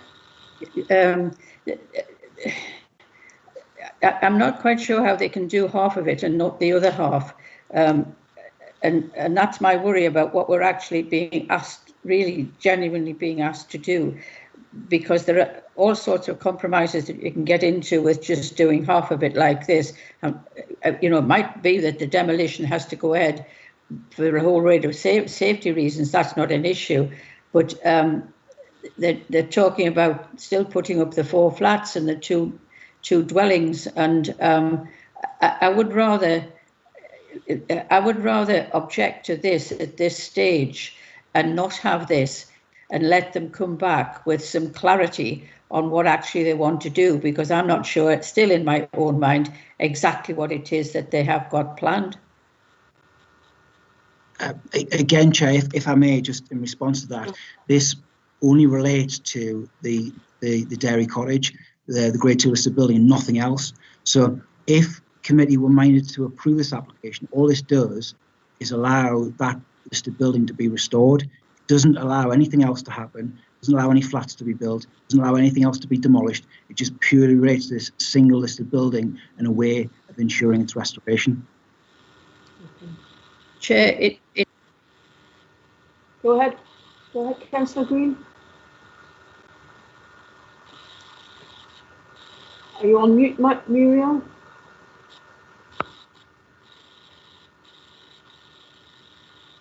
Councillor Green, you're on mute. We can't hear you. It actually says erection of new apartment building on page 163. Am I on the right one? So are they going to build the new apartment building? It does relate to that in terms of it, because that's the way it's been set out, but this only relates to the listed building. This doesn't grant them planning permission to carry out any other works. All it allows them to do is carry out the listed building works for the listed building. Yeah, I'm not happy with that at all. Thank you, Chair. Okay. Councillor Graham, did you have a question? No questions, sorry. No, not at all. I'm quite happy to support this. Thank you. Okay, so the officer advised here is we're just voting on the permission for the listed building.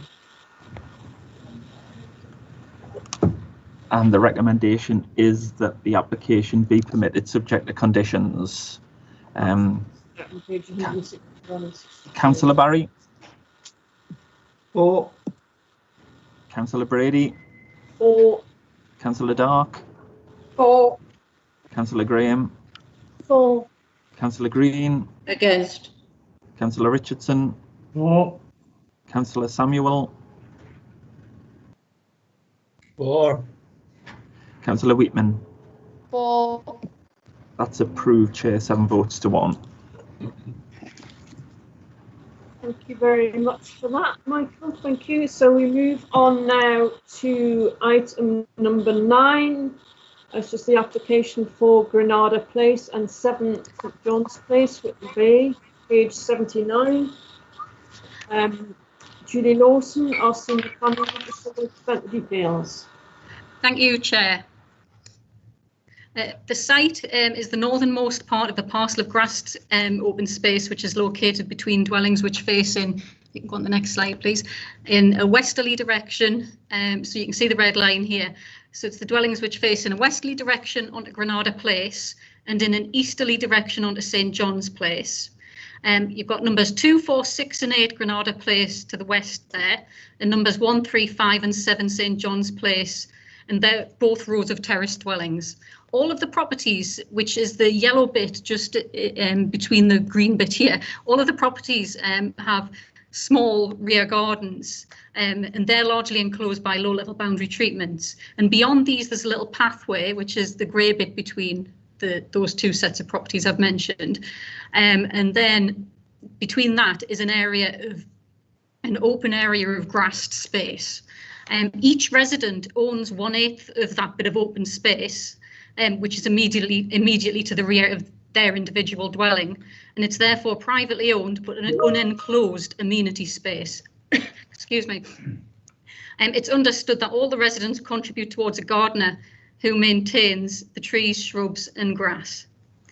Specifically, the application relates to the area of land immediately to the rear of number 8 Granada Place and number 7 St John's Place, so that's the bit in red there, which borders the boundary with the Briar Dean, which is to the north. And the Briar Dean is a designated local wildlife site, wildlife corridor, open space and green belt. Excuse me, I'm just going to have a quick drink of water.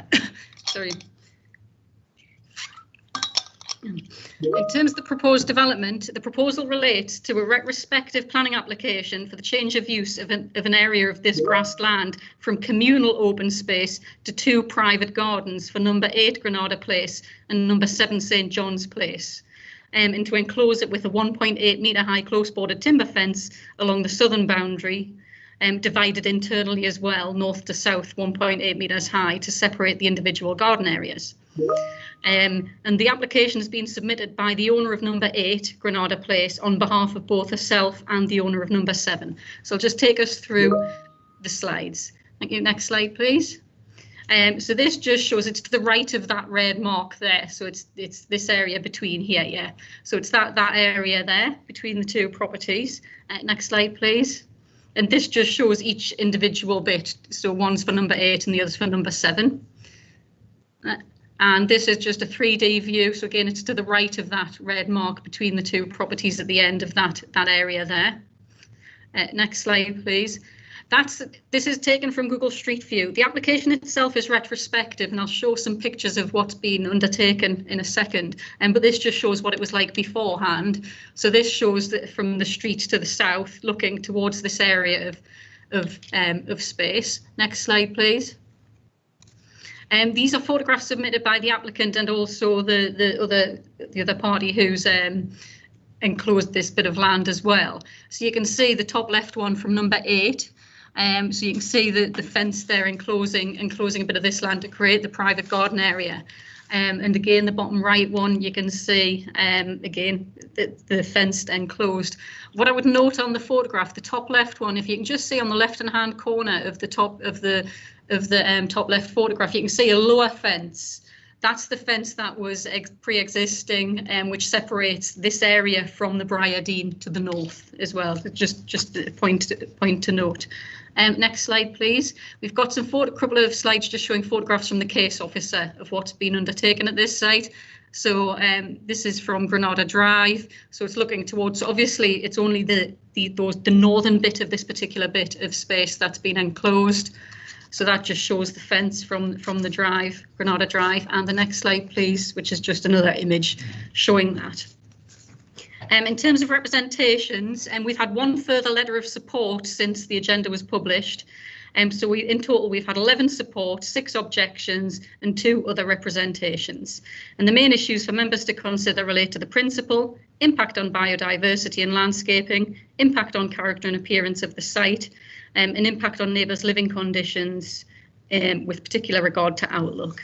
And in terms of the principle, we've referred and summarised supporting statements from the applicant and from the occupier of number 7, which refers to the reasoning for seeking the enclosure of this bit of land.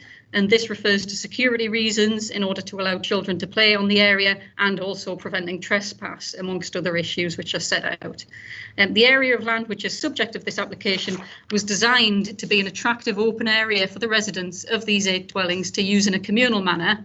And the open nature of this area positively adds to the character and appearance of the area and towards the residential amenity of the occupants of these dwellings. And the loss of part of this open space through enclosure by high-level timber fencing will have a negative impact in these respects. And officer advises that the principle isn't acceptable. And in terms of biodiversity and landscaping, the landscape architect has noted that the application site is not allocated as a designated wildlife corridor or open space in terms of its allocation in the local plan. However, she has noted its communal nature, advising that it provides amenity green space within a suburban environment, providing an outlook to other residential properties, variety in the suburban scene, and that the trees provide a positive element in the landscape. And she has advised that she is unable to support the application. And she also notes that the fence is very visible from Granada Drive and has resulted in a change in the character as a result of the addition of this structure. And the biodiversity officer has noted that the site borders a larger area to the north of open space and a local wildlife site, the Briar Dean, which is also a designated wildlife corridor. The application site in the wider area of communal space has the potential to contribute towards the wildlife corridor by facilitating the movement of wildlife. And the biodiversity officer agrees with a suggestion from the landscape architect that a more appropriate way to provide semi-private accessible green space would be via the planting of a hedgerow, and that would create additional habitat and provide help with wildlife movement. It's considered that the introduction of solid fencing would adversely affect the movement of wildlife to the wildlife corridor, so it's considered that the application is not acceptable in terms of biodiversity or the landscape. In terms of impact on amenity, the main impact is on the standard of outlook enjoyed by the remaining occupants of the other properties along Granada Place and St John's Place. Most directly affected by the current application are the occupants of the dwellings which immediately adjoin the application site, and the fence immediately borders the area of land to the rear of their dwellings. Officer advises that the development would result in a harmful impact on the outlook from the rear of those dwellings.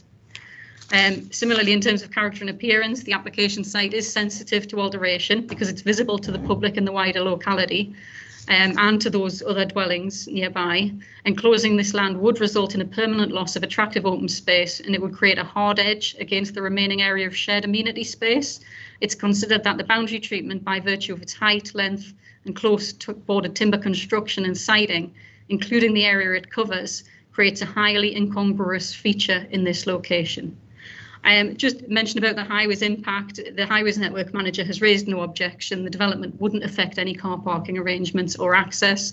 But in conclusion, the application is minded to refuse for the 3 reasons set out in the agenda, which relate to referring to the harm to the visual amenity and outlook and loss of open space and harm to the local wildlife site to the north. One thing I will say, which is why I've mentioned the recommendation there, and it's set out in the agenda as refusal, but we have put site notices up which don't expire till tomorrow. So the actual recommendation is minded to refuse, subject to no further representations which would alter, which haven't raised issues which haven't already been raised. So that's subject to the expiry tomorrow of the consultation period. And authorise officers to determine the application at the expiry of the consultation period. Yes, right? Thank you. Yes. So I wanted to add that on. Thank you. So it's minded to refuse. Okay, thank you. We don't have any speaking rights for this application, so can I invite members of the committee to ask any questions of the officers?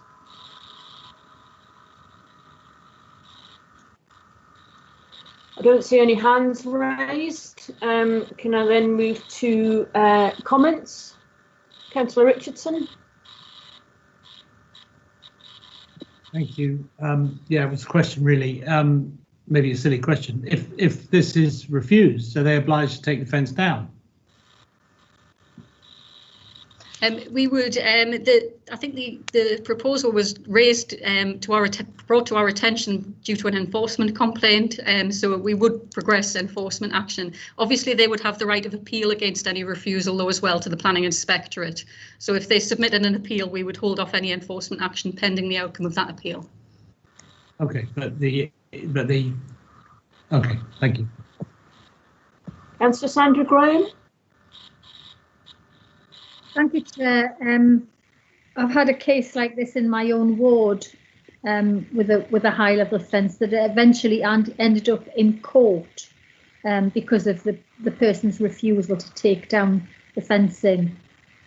I think we have no choice but to refuse this application once somebody has complained, because I've investigated this quite a lot to see what our course of action can be in this. So I shall be supporting the officer's recommendation. Thank you, Councillor Graham. Any other comments? Okay, shall we move to the vote?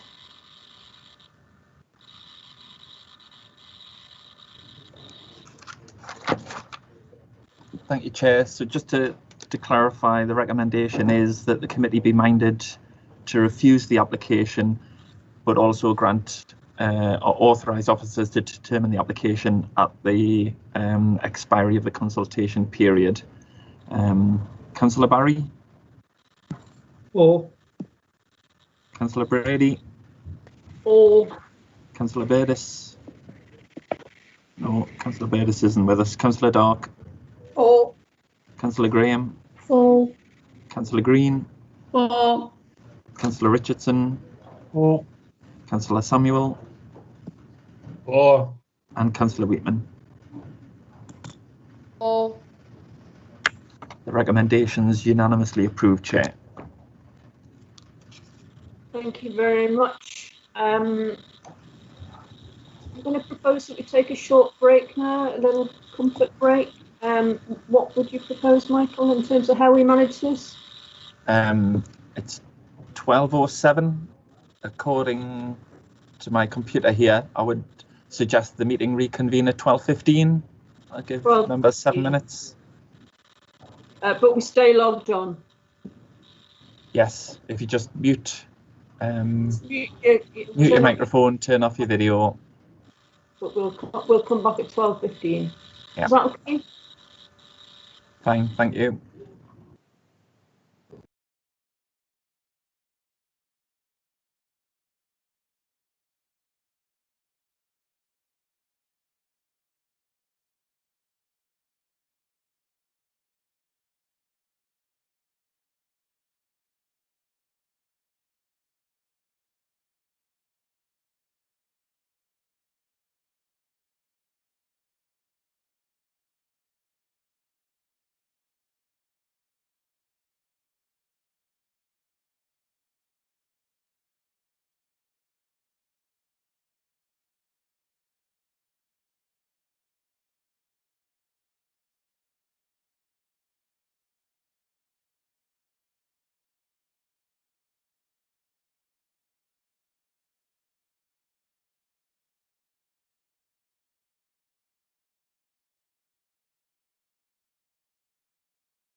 setting it up.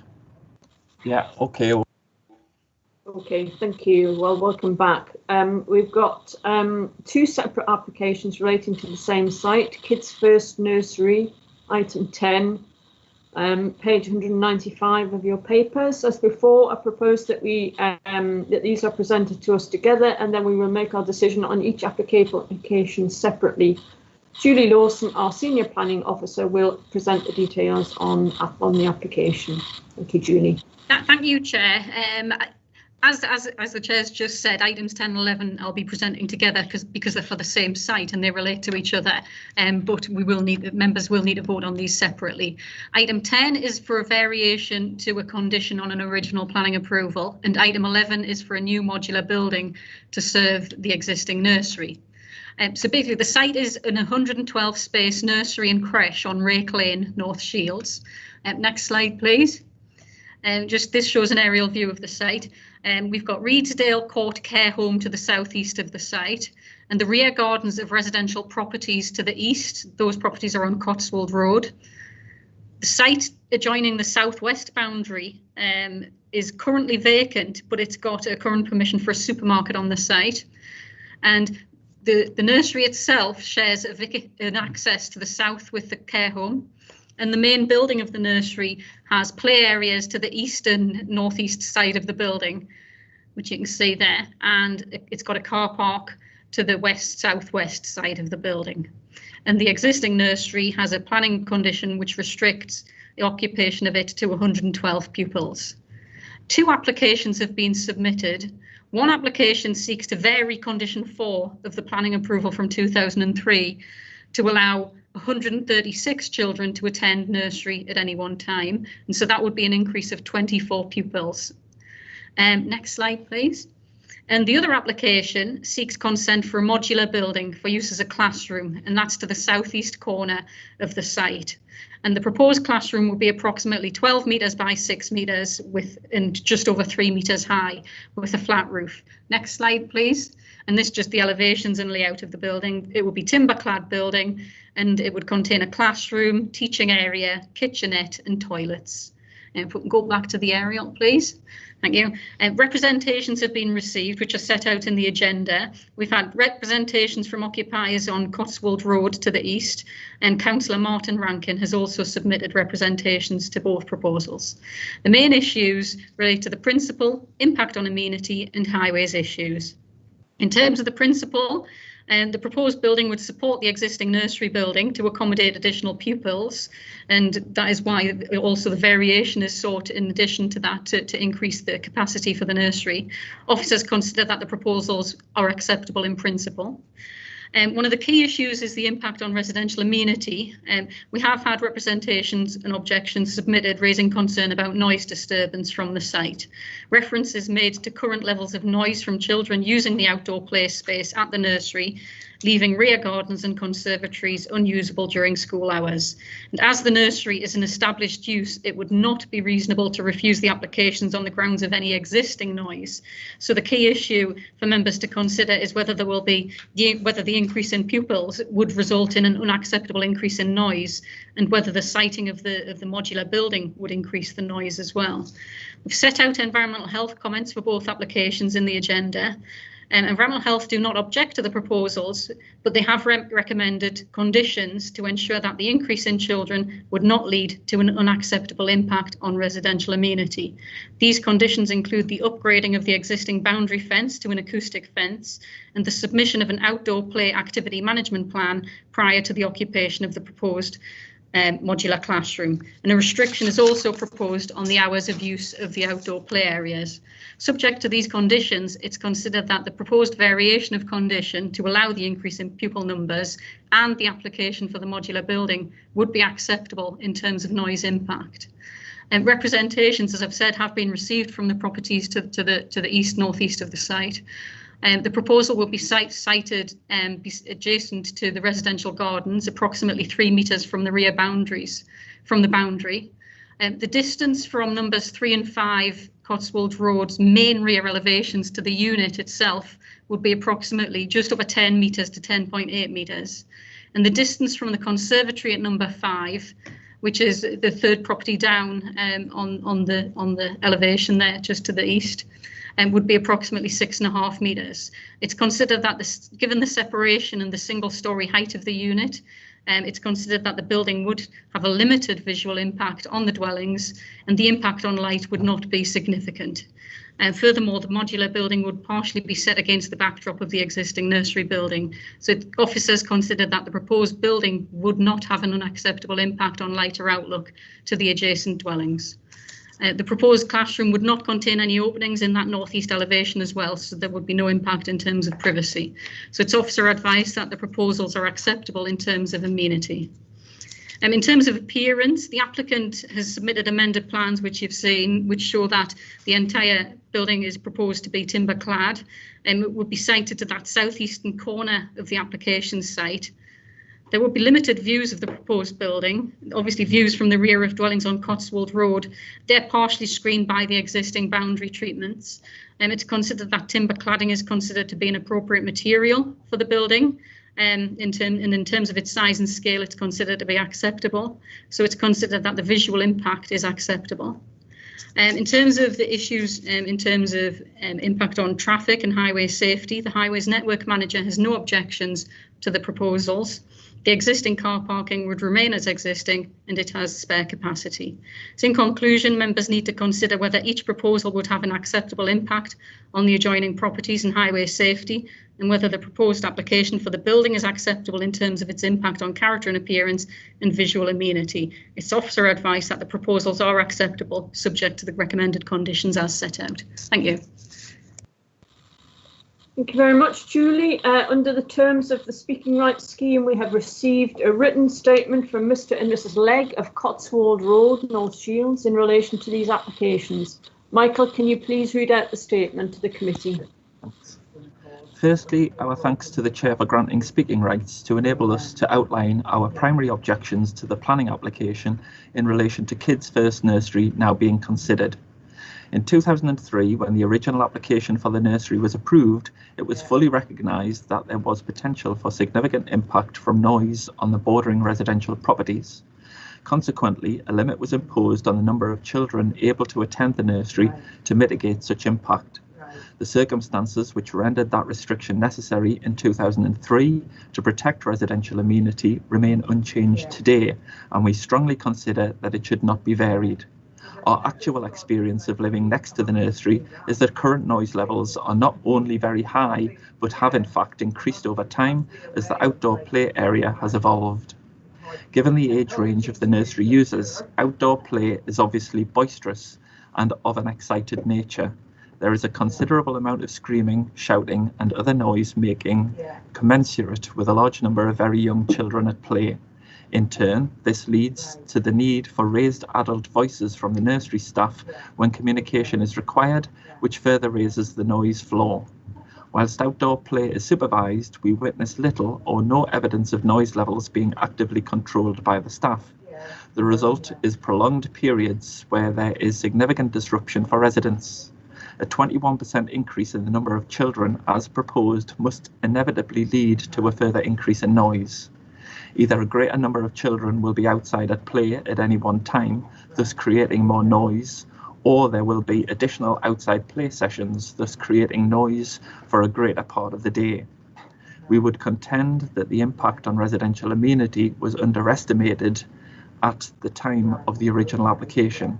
It is no exaggeration to say that, even at current child numbers, our ability to use our outside garden space and conservatory during outdoor play sessions, or even to have any windows or doors open at the rear of our property, has become impossible without having to endure significant disruption. Outside play times vary, but the nursery currently utilises the outside area for approximately 5 to 6 hours each day, which is considerable. The application now being considered by the committee only seeks to impose a restriction on outdoor space usage outside of the hours of 8 AM to 6 PM, thus providing the nursery with a potential 10 hours of outdoor play each day to cater for the uplift in child numbers, which, if utilised, will very much worsen the position over that which exists at present. Consequently, we would strongly urge the committee to consider declining the proposed variation to child numbers, as it is impossible to imagine how this could not be substantially deleterious to residential amenity. With regard to the proposed modular building to serve as a classroom to accommodate the increase in children, there are a range of concerns which would lead us to request the committee to consider rejecting the application. 1. The proposed siting is such that it places the building in an area where it will have maximum impact on residents in terms of nuisance from noise and visual intrusion due to excessive proximity. The applicant states that there is an approximate 15 metres of separation distance between the proposed modular building and the rear elevations of the nearest residential properties. However, according to the plan, the building will be sited just circa 3 metres from our rear boundary fence, circa 6 metres from the rear of our conservatory, and just circa 10 metres from our rear elevation. This is considered unacceptably close for the siting of a commercial building adjacent to residential property. 2. The proposed building is described as being of limited scale, inferring that its visual and other impacts will be minor. However, the building is in fact a quite significant scale when measured against the residential properties to which it will be adjacent. Sited very close to the perimeter of our garden, it will only be partially screened by 2-metre-high fencing and, given its extreme proximity, will be overbearing and constitute a visual blight. 3. The activity within the proposed building will be audible given A, its proximity to our boundary, and B, the volumes produced by the combination of preschool children in large numbers together with supervising adults. The fact that the design includes bifold doors across the full length of the building, plus windows to another elevation, will inevitably lead to significant noise spillage. The requirement to install 2-metre-high acoustic fencing, whilst potentially offering a small level of noise mitigation, will be of limited effect. Consequently, residents will suffer disturbance all day, i.e. 7:30 a.m. to 7 p.m, rather than only during outdoor play sessions, making the situation potentially very much worse than at present. The cumulative effect which exposure to constant and unwelcome noise has on quality of life and health cannot be overstated. We therefore respectfully request that our objections are given due and favourable consideration by the committee. Thank you, Michael. A written statement has been received from the applicant's agent, Gary Swarbrick of ELG Town Planning, to respond to Mr. and Mrs. Legg's comments. Michael, can you please read the response? Yeah, we'll go through that. This written statement has been prepared in relation to the current application to allow a modest increase in the number of children attending the Kids First Nursery on Rake Lane and the erection of a modular building within the garden area to provide additional teaching space. It is acknowledged that a small number of objections have been received to the proposals from neighbouring residents in relation to noise and general disturbance, as well as the visual impact of the proposed building. However, officers have carefully assessed the application proposals and have correctly concluded that they would not give rise to unacceptable impacts on residential amenity and have therefore recommended the grant of planning permission subject to the imposition of conditions. The proposals involve a modest increase in the number of children attending the nursery and the siting of a new modular building within the existing outdoor play area to the northeast of the existing nursery building. The proposed building will be sited adjacent to the existing boundary fence, which abuts a narrow strip of soft landscaping that runs between the boundary of the nursery and the rear boundaries of the neighbouring residential properties on Cotswold Road. There are further outdoor play areas associated with the nursery located to the north and southeast of the main building, which tend to be set further away from the neighbouring properties on Cotswold Road. Kids First work to ensure that garden spaces are not crowded and children are able to play safely, and as such, outdoor play sessions are carefully managed to ensure that an appropriate number of children are outside at any one time, reflective of the external space available. The part of the garden area in which the building will be sited has a total area of approximately 217 square metres, and the proposed building will have a floor area of 74 square metres, thereby taking up around 34% of this area of outdoor play space. Accordingly, the number of children that can be accommodated within this part of the garden at any one time will clearly be significantly reduced, and in all likelihood, this area will be largely restricted to use by the preschool aged children accommodated within the proposed modular building. The other garden areas within the wider site, which are largely set away from the neighbouring properties, will then be used by the younger age group children. It is therefore considered that there will be a reduction in the level of noise arising from outdoor play within the part of the wider garden area where the building will be sited, given its reduced capacity in terms of the number of children that could be accommodated within this external area at any one time. It should also be acknowledged that the new building itself, which will be sited adjacent to the existing boundary fence, will provide a degree of additional acoustic screening benefit. The planning conditions recommended by officers will also secure formal measures not currently in place to help mitigate the impacts of outdoor play, including an outdoor play activity management plan, acoustic fencing, and restrictions on the hours of usage of the outdoor play areas, which will further reduce any impacts on neighbouring residents.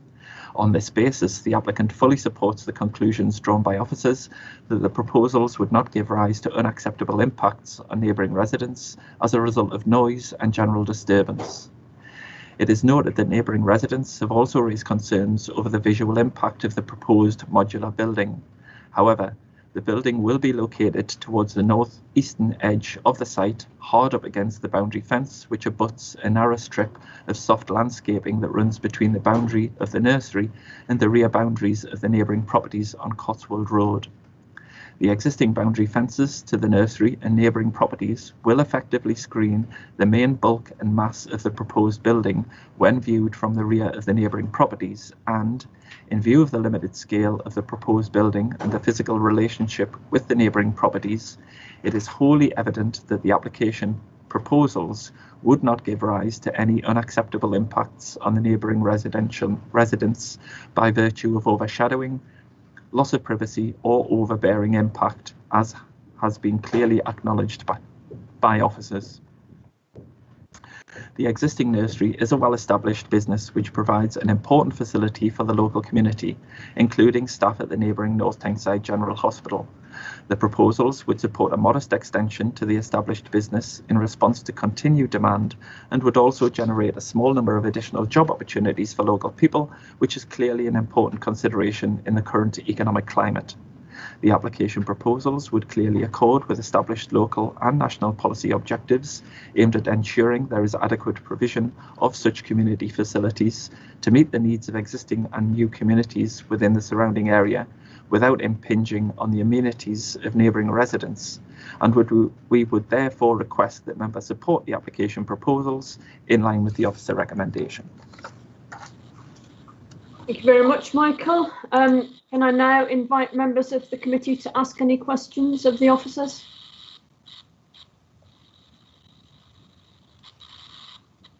Councillor Graham. Thank you, Chair. I was just wondering, was there any discussion about restricting the numbers of children outside to play at any one time? Because I see the comments by the Environmental Health Officer about 12 children. And can we make that conditional?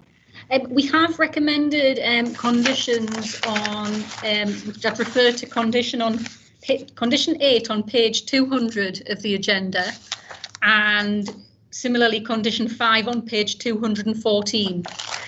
What those conditions do is require a noise scheme to be submitted to the local planning authority. That noise scheme needs to include an outdoor play activity management plan, as well as details of the acoustic barrier.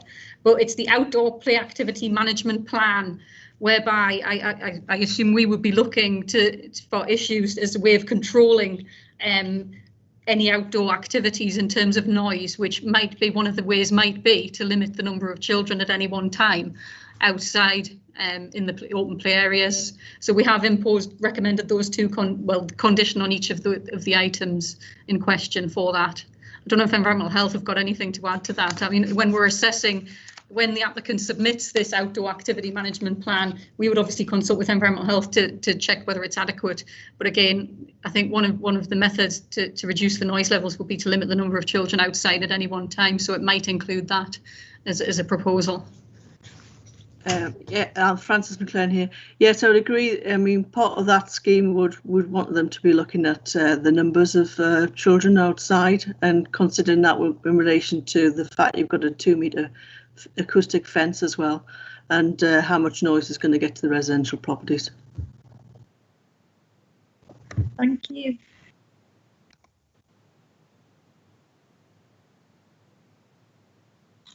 Councillor Green. Thank you, Chair. The original numbers for 112, you're going to increase to 136. Do I take it that the additional toilet facilities and amenities are within the new garden teaching area, or are there alterations within the main building to accommodate the extra children? Yeah, thank you, Chair. We've just brought up the slide here which shows the proposed internal layout of the modular building. What you've got is the large open classroom bit, and to the right hand side of that floor plan there are toilets proposed and a little kitchenette facility. So the proposed building would include toilets and it's like a small kitchenette facility within that overall building. So they will be the ones that will accommodate the extra 24, so that more or less it will be used more or less all the time. I couldn't say whether it's going to be used all the time. I expect it would be used during the hours that we'd be conditioning it for. Yes. And it could be used within those hours, yes, that we're proposing. And do our nursery, council's nursery people have any comment to make on the matter? We haven't had any comments from them. I suspect that we haven't consulted the nursery people, but I will just check on our consultations. No, we didn't consult with them, but any other requirements in terms of legislation covering licensing arrangements or whatever for nurseries or any other regulations will be separate to the planning requirements. Yes. I was talking about demand, the expected demand within the area does indicate that there is more, but there is no evidence to prove that. No, the applicant has advised that I think they've set out in their statement that there is an increasing demand, and that's why they've applied for this. Yeah, there's no evidence. The other thing about the discrepancy between the distance that's quoted in the planning application and the distance that's quoted by the objector to their property. Can somebody explain that a little bit? They say it's actually nearer than what the council has got in its plans, or what the planning plans actually show. So can somebody elaborate on that a little bit, please? I've mentioned a bit in my presentation about the distances. The unit itself, the proposal would be behind to that southeastern corner of the site, approximately 3 metres, I think we think, from the boundaries. And I've set out that I think the distance from numbers 3 and 5 Cotswold Roads, their main rear elevations, would be between 10.2 metres and 10.8 metres to the building. Obviously it's less with any rear extensions such as conservatories, but the distance to the main rear elevations would be between 10.2 and 10.8 metres.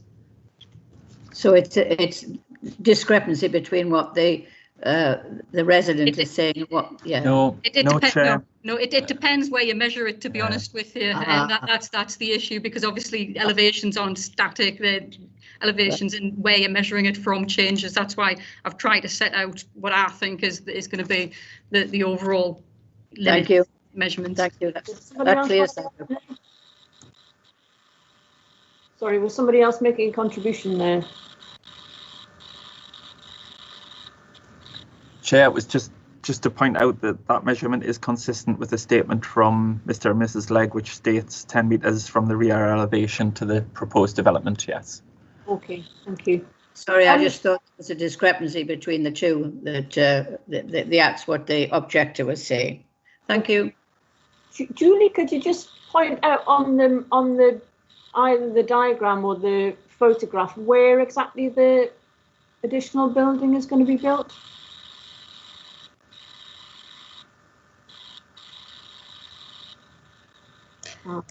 Yes, so yes, Aidan's got control of the slides. So just over.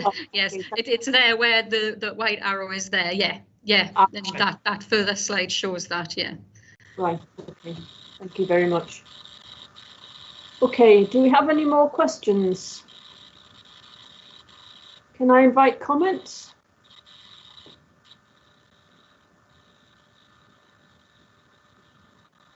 No comments. Shall we move to the vote?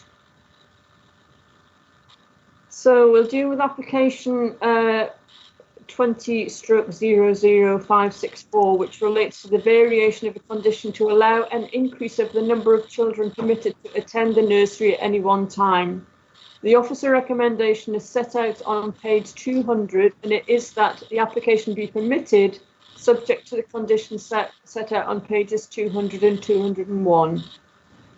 The clerk will now call out your name of each member of the committee who is present. When your name is called, please state clearly for or against the recommendation and to indicate your vote. Once the vote is concluded, the clerk will announce the result of the vote. Thank you. Yep. Councillor Barry. For. Councillor Brady. For. Councillor Dark.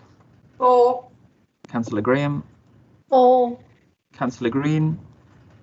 For. Councillor Richardson. For. Councillor Samuel. For. And Councillor Wheatman. For. That's approved unanimously, Chair.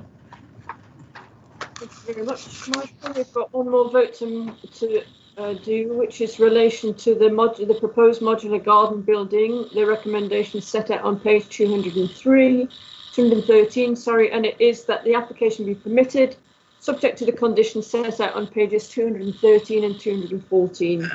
The clerk will now call out the name of each member of the committee who is present. When your name is called, please state clearly either for or against the recommendation to indicate your vote. Once the vote is concluded, the clerk will announce the result of the vote. Okay, Michael? Councillor Barry. For. Councillor Brady. For. Councillor Dark. For. Councillor Graham. For. Councillor Green. For. Councillor Richardson. For. Councillor Samuel. For. And Councillor Wheatman. For. Thank you, and again unanimously approved. Okay, thank you very much, Michael. And that is the end of our business today. So I thank members and officers for their contribution and close the meeting. Thank you. Thank you, Chair. Thank you. Thank you. Thank you, Chair. Bye, everybody.